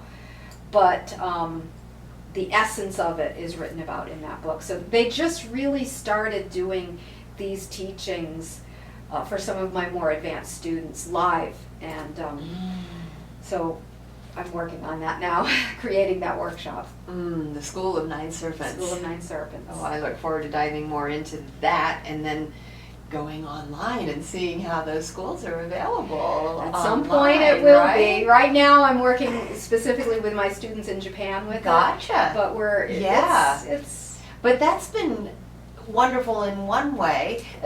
Unfortunate that you weren't able to travel any longer because of the global pandemic, but at the same time, putting more and more of this material online for global access. yes, for sure. That has been a gift for me of the pandemic. I've resumed going to Japan now, but it's middle road, meaning that I used to go all the time and I was so exhausted, and now I'm going less, but I'm still doing the online work, so it's a win-win for both of us.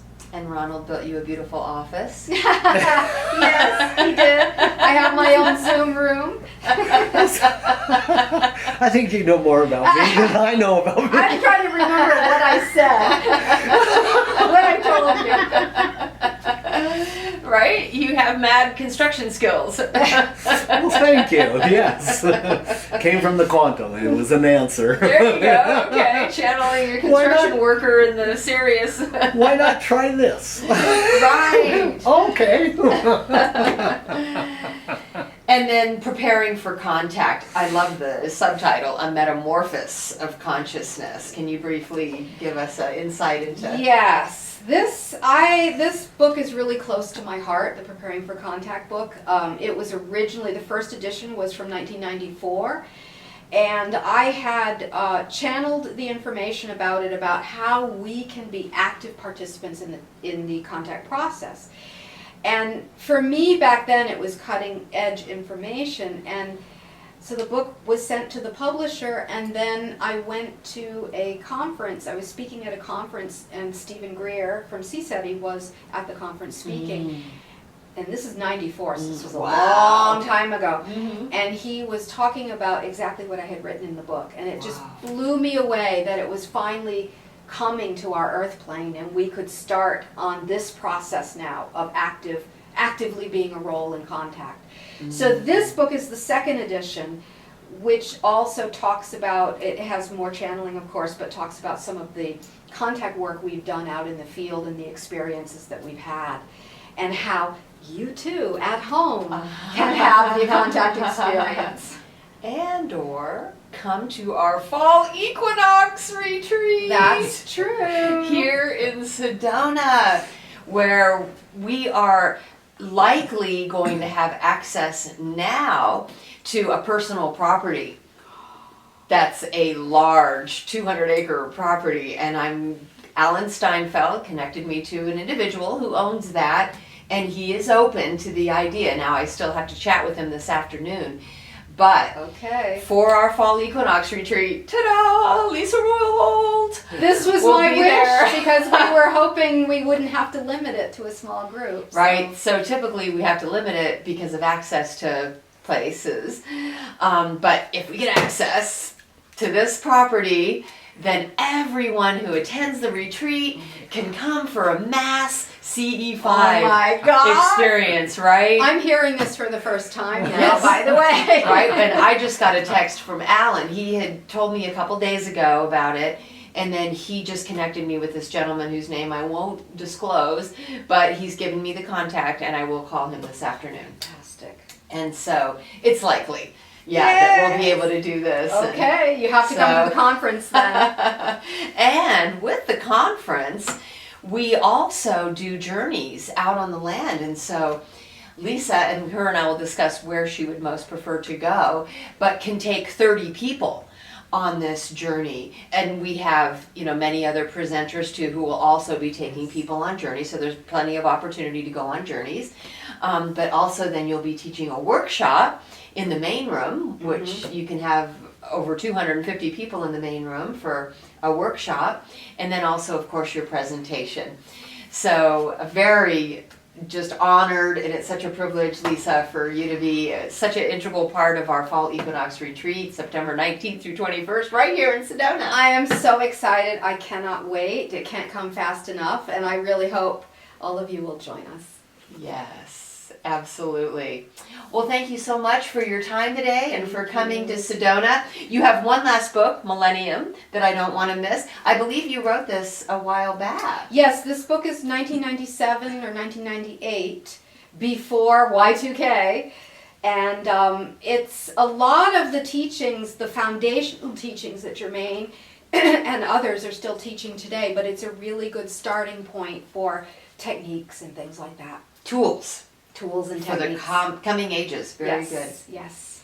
Well, thank you for writing these incredible books and creating your deck, and just for decades of service through channeling and teaching. And you're just also a very conscious teacher who over the decades has learned so much, and so are able just to engage in these very conscious conversations about it all. Yes, I'm very blessed. I'm very, very blessed. I never intended on this being my profession, and suddenly it's 35 years later, almost 40 years, and I'm still doing it, so I guess I have to accept it, right? At this point. And the millions of people you've touched, Thank you. Lyssa, through your books and teachings and offerings. Thank you. Truly making a powerful, positive impact on you. humanity. Thank you so much. And the expansive consciousness, right? Because it's all interconnected in the one. It is all interconnected, and I know there's lots of other people out there doing similar work, and we all support each other, and together we're raising it. We're raising the frequency. Beautiful. Well, thank you so much for joining us. Now we're headed into the Red Rocks, and we'll see what unfolds out there. Thank you. All of our love. Mwah. Don't go away, because Lyssa and I head out into Bell Rock, Sedona's grandfather vortex, where she channels Hamón from Sirius. So here we are out in Bell Rock, and during our fall equinox retreat, we do offer the outdoor journeys with presenters like Lyssa Royal Holt, who will guide 30 people out into a sacred vortex site of Sedona, and there guide teachings, possibly channeling, guided meditations. The tour guide who comes along can tune us into the vortex and play crystal bowls, drumming, tuning forks. It's an extraordinary experience and usually very transformational. And so we wanted to come out here to Bell Rock to just experience the spiraling vortex of the grandfather vortex, Bell Rock, spinning in the clockwise direction, exuding that masculine energy, which for most people has the effect of making them feel empowered, standing in their power. For women, maybe more assertive. And so that's the type of energy people typically experience in the male vortex. But of course, it's an individual experience, and you just kind of see what comes up for you.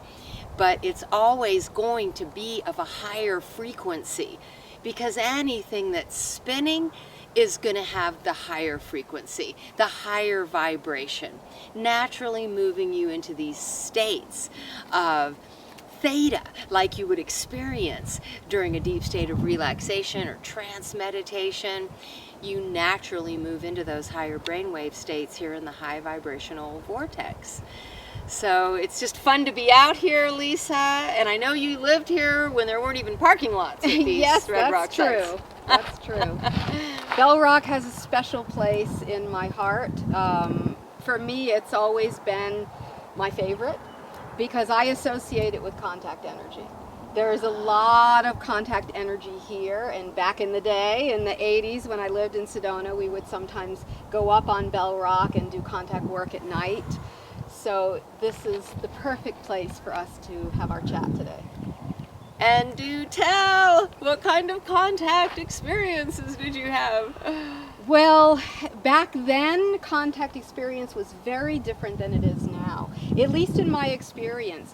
While we might have, different kinds of lights in the sky, what I learned back then was that the internal experience of contact is way more important than the light show that we might see. Okay.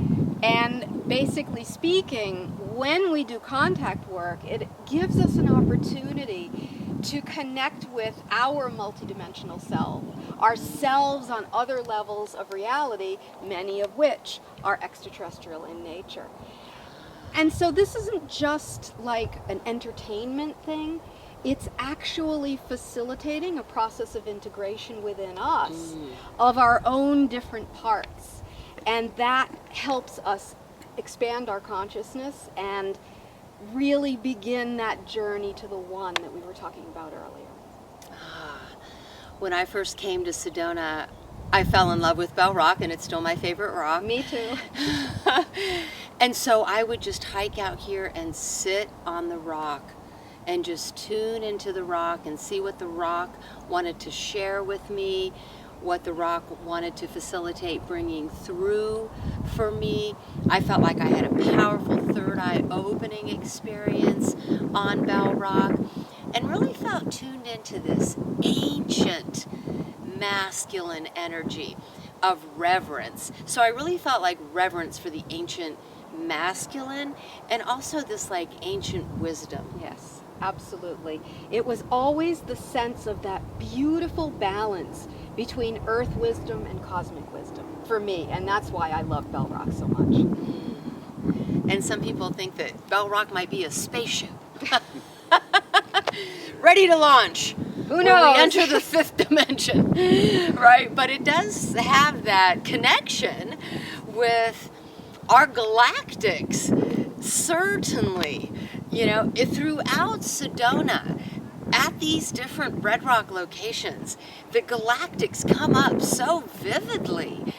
I remember a friend and I, Melissa Fike, who guides Galactic Akashic readings and has for many years, we were at a really high point out by Sugarloaf where you could oversee almost all the whole landscape of Sedona. And we went into like this sort of telepathic meditation, and it just felt crystal clear, Lyssa, that this was some kind of base for multiple galactic races, like a neutral base. I would agree with that 100%. That, well, back in the day, again in the 80s, I was part of a book that was channeled. I think it's still in the stores now, called the Sedona Vortex Guidebook. And I was channeling about the different vortexes in the different areas in Sedona and what star energies they're connected to. So it very much is Sedona in a very small area, a concentration of portals for many different star energies. Oh, how exciting. No. And why not still, right? Right. And, yes, a lot of these star races do resonate at a much higher spectrum outside of our perception, but we can still feel into it. We can still connect with the consciousness, like Lyssa does through channeling, but also in meditation. And there's also, I feel, just an awareness that you're in the presence of that type of consciousness. Absolutely, yes. That's another opportunity for doing this kind of work on the land where we can make those connections with the earth and with the cosmos within our bodies, because that's really the only place for integration is right within us. And the energy here certainly can facilitate that. And when we talk about the seven, the prism, if you will, even those who have been here for quite some time and written many books about Sedona and have also laid out a Sedona grid, they have identified the 7 chakras throughout Sedona, right? With Boynton Canyon being the root chakra, and Bell Rock being the crown chakra, and Airport the solar plexus, and Cathedral the heart chakra, and so on. But it's this sense that there's a different type of consciousness at each one of these different powerful vortex spots. And why wouldn't there be? Exactly, yes. And I'm struck by remembering when we were having our conversation before, you pulled out in the card deck the Association of Worlds card. And I've always felt also in Sedona, especially in the vortexes, there is a strong energy of the Association of Worlds, which is the coming together of our galactics and giving us an opportunity basically to meet the family in a collective way. So we're also tapping into that energy of the Association of Worlds in Sedona, especially Bell Rock, of course. And I wonder, Lyssa, if this is true at different sacred temple sites around the world. I mean, certainly Egypt comes to mind with the different temple sites. Yes, I think it is true, for sure. Egypt, of course, has the strong connection with Orion, but there were also Syrian connections there, Pleiadian connections there.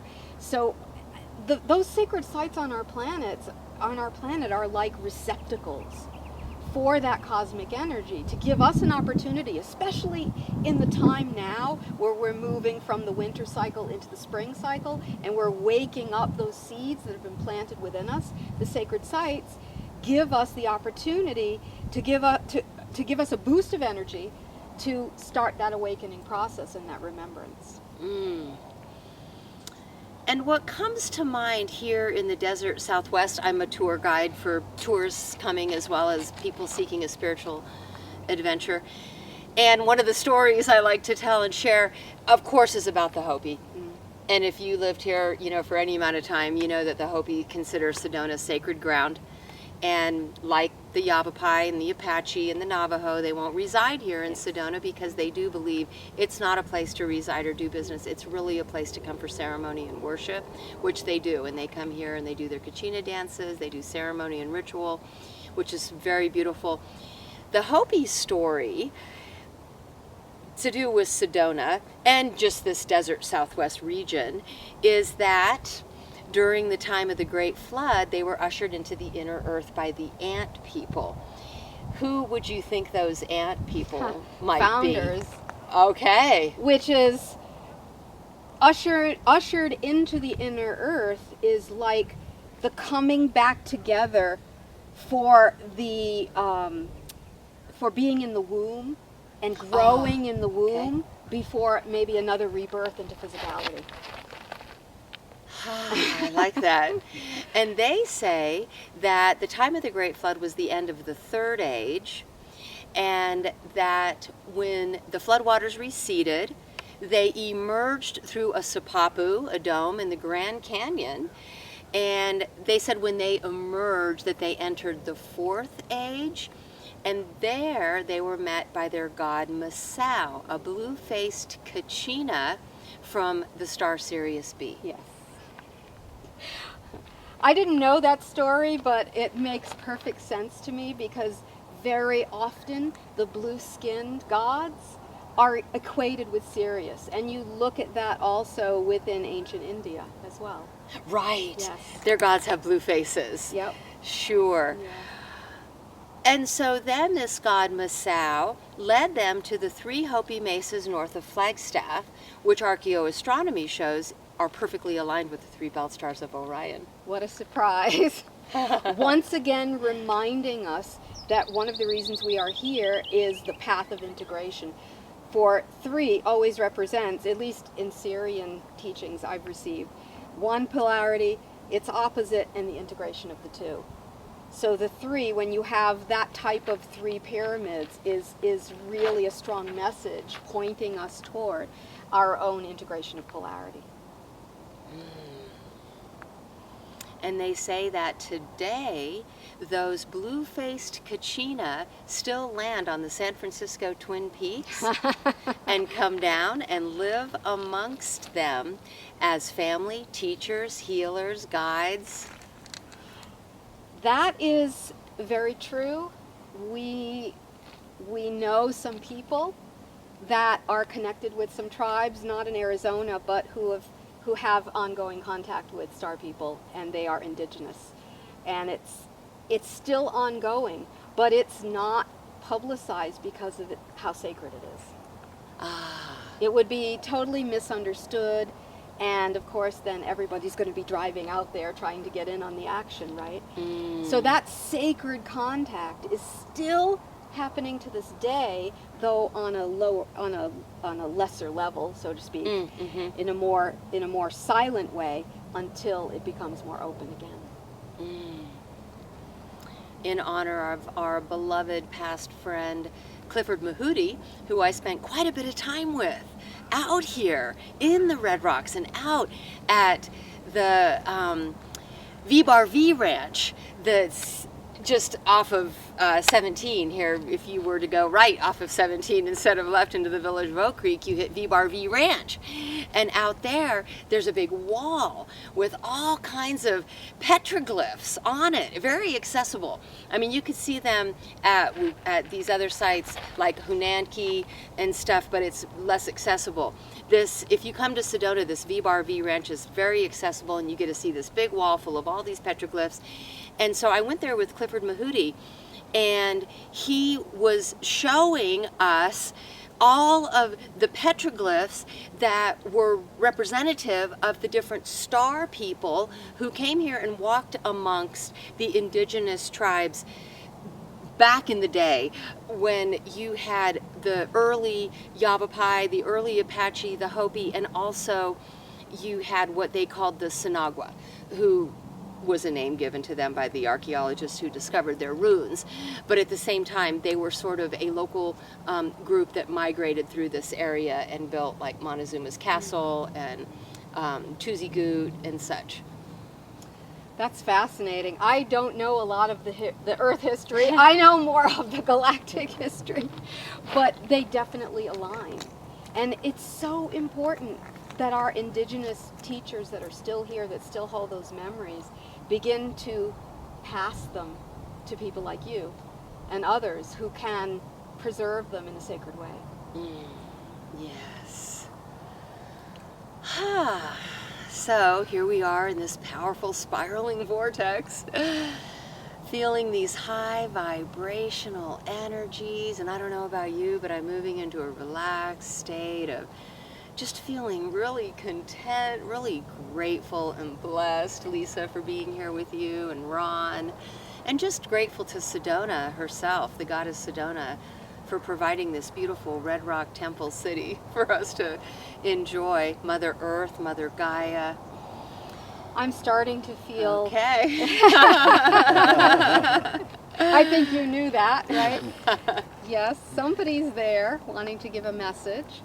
So let's see what comes. I'm starting to get hotter than I was before, which is a good sign.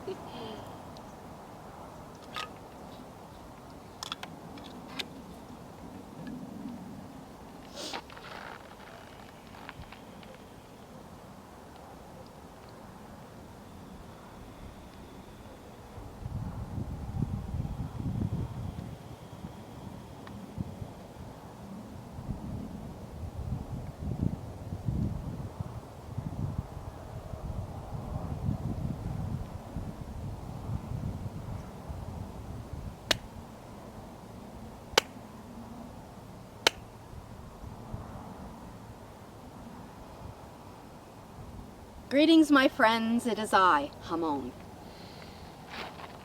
Beautiful to meet you, my friend, my dear, dear sister from ancient times.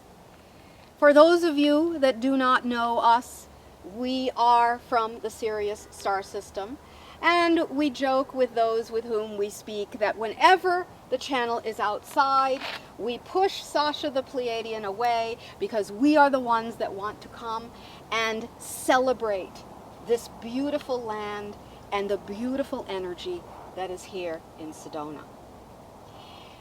Going further with what was the conversation a moment ago, we remind each and every one of you that, of course, you know, you have had so many lives, and so many of you have walked the path of indigenous beings, as well as walked the path as extraterrestrial beings, even extraterrestrial beings meeting humans in the ancient days. For truly, as you view the galactic family from above, as you say, there really is no difference between us and humans.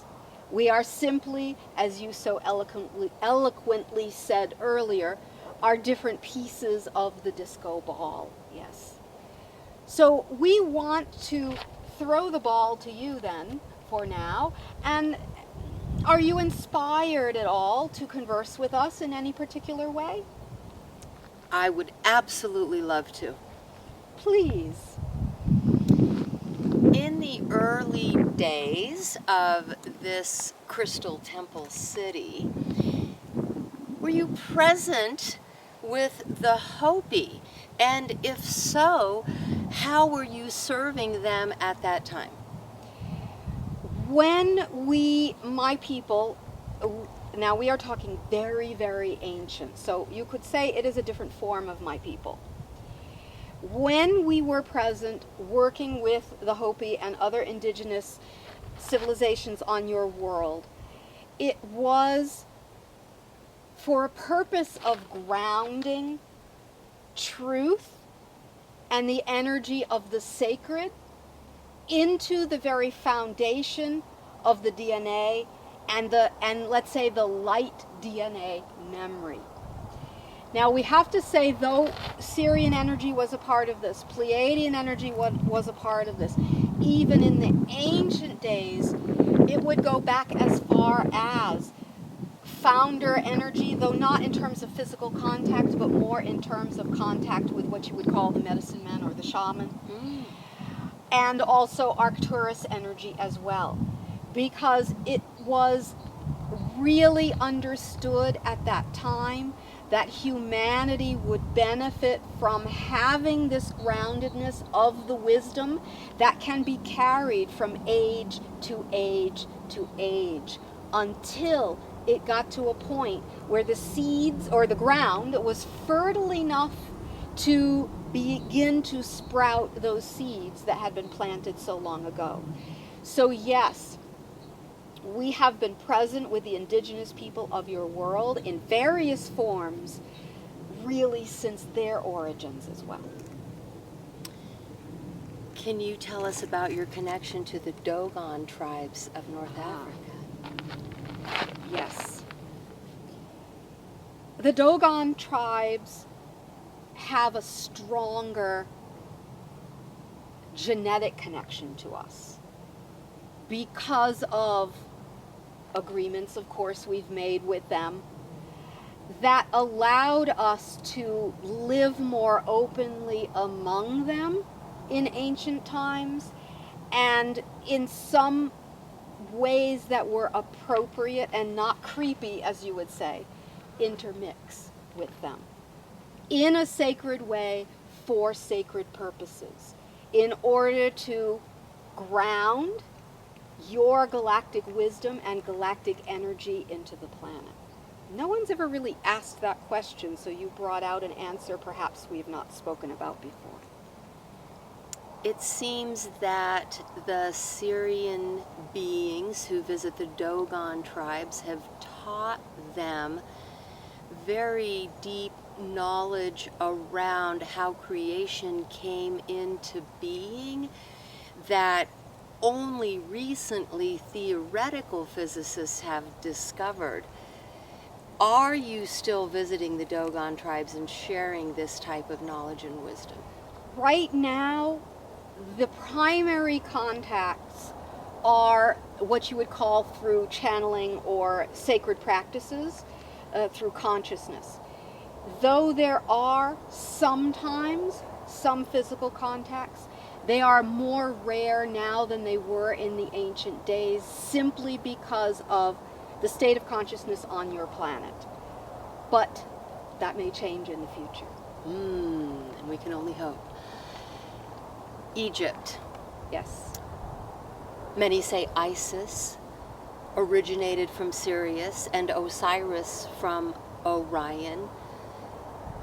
Is that true? And if so, why did they come at the time that they did and build the temple sites there? In your interview earlier today, Lyssa was talking about this idea of how we as extraterrestrials interact with humans by allowing natural law or universal law to flow through us. So in that case then, when these beings came to ancient Egypt, it was, let's say, a compelling pull from the universe for them to come. And very often when we come and are seen as gods, it's not that we have a plan, but we live very much in the moment and do what we know to do with the universe flowing through us in any given moment, and trust that it is what it needs to be.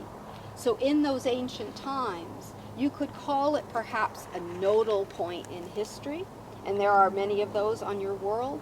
Those nodal points of history where there's a lot going on, where there's a lot of galactic energy interplaying on your planet. So you could look at the Egyptian civilization, of course, ancient Greece. Those are examples that are more obvious.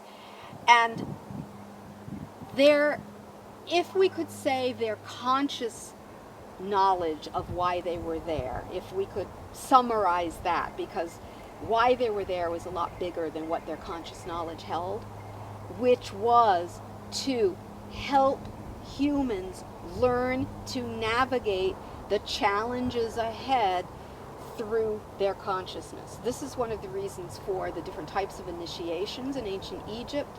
Initiations, for example, that were held within the Great Pyramid and within other temple sites. Initiations where you might call them life and death initiations, so to speak, where you either succeed, so to speak, in your consciousness or the physical body dies. Those were times of intense, what you might call shamanic training, so that those who were experiencing that training could ground the training into the earth plane and utilize it in the future for their awakening. It seems we could benefit from temple sites that were doing these types of initiations and teaching in mystery schools. Why are these temple sites like Egypt, like Angkor Wat, like some of the temple sites in the Middle East abandoned today, and will they come back online at some point? The reason they are abandoned, and we can say even the reason why some of the sites that are not abandoned are still not activated to their full potential, has to do with the human consciousness at this point in time. Now, what I'm going to share with you comes from a Syrian perspective. In my civilization, we got to a point where there was a split in our civilization.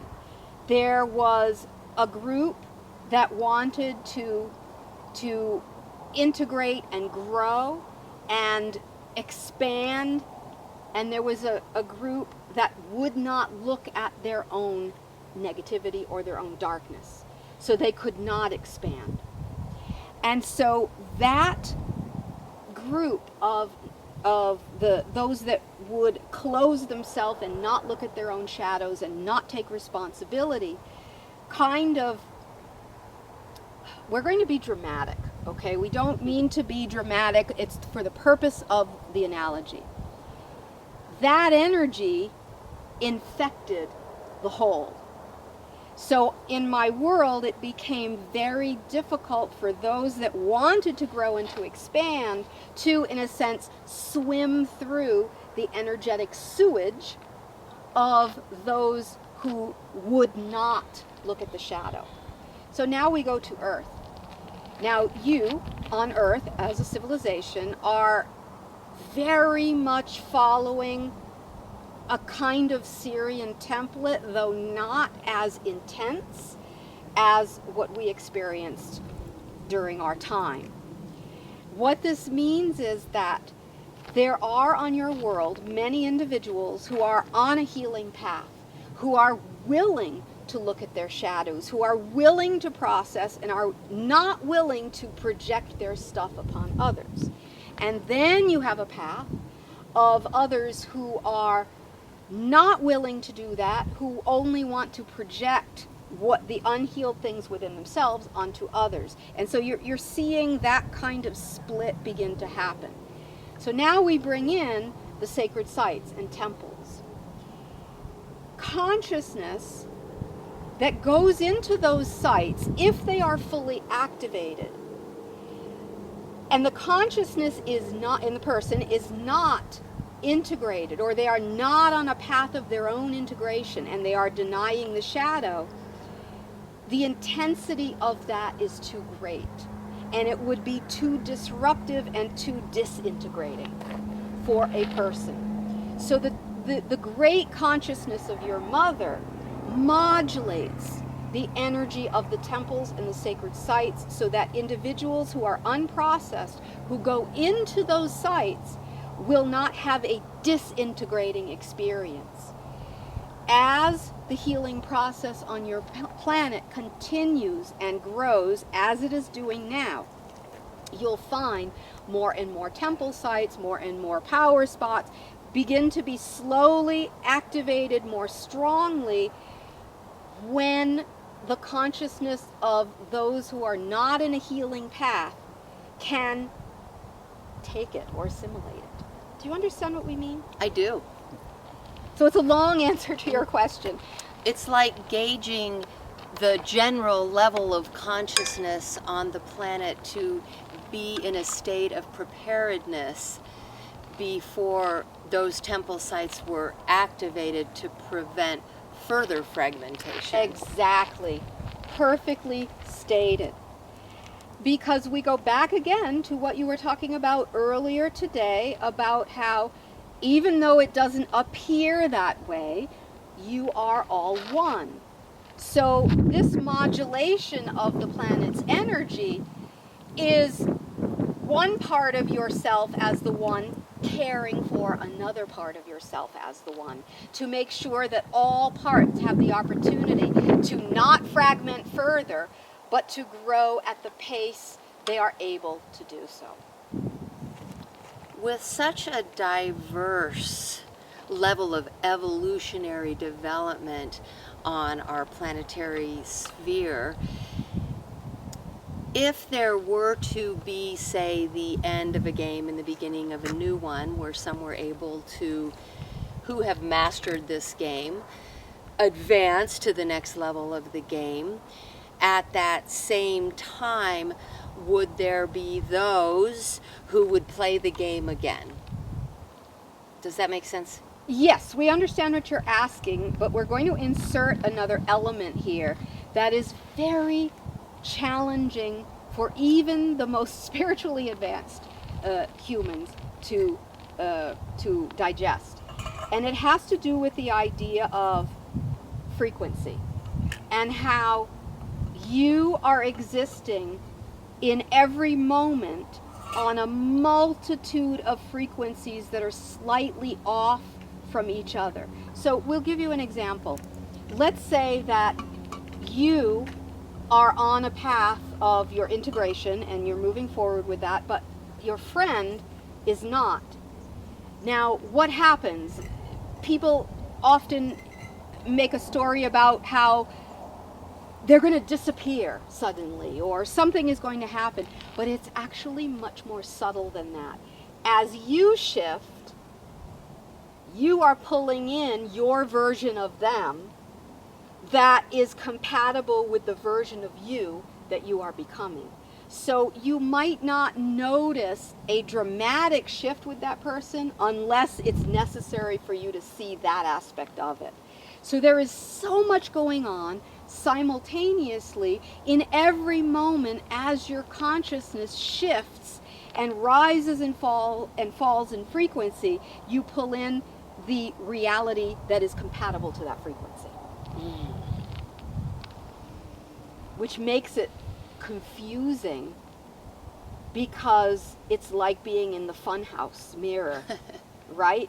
You can't see what is real. What is a reflection of me? What is just that person that I need to learn from that's not necessarily a direct reflection of me, etc., etc.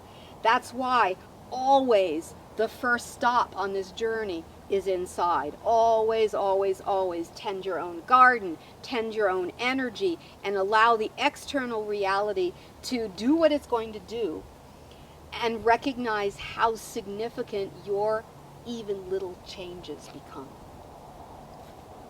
It brings to mind this concept in quantum physics where if you make a certain decision, that you may veer off into another version of a parallel reality, and yourself having made the other decision will veer off into another parallel reality. But in those realities, all of the same people Yes.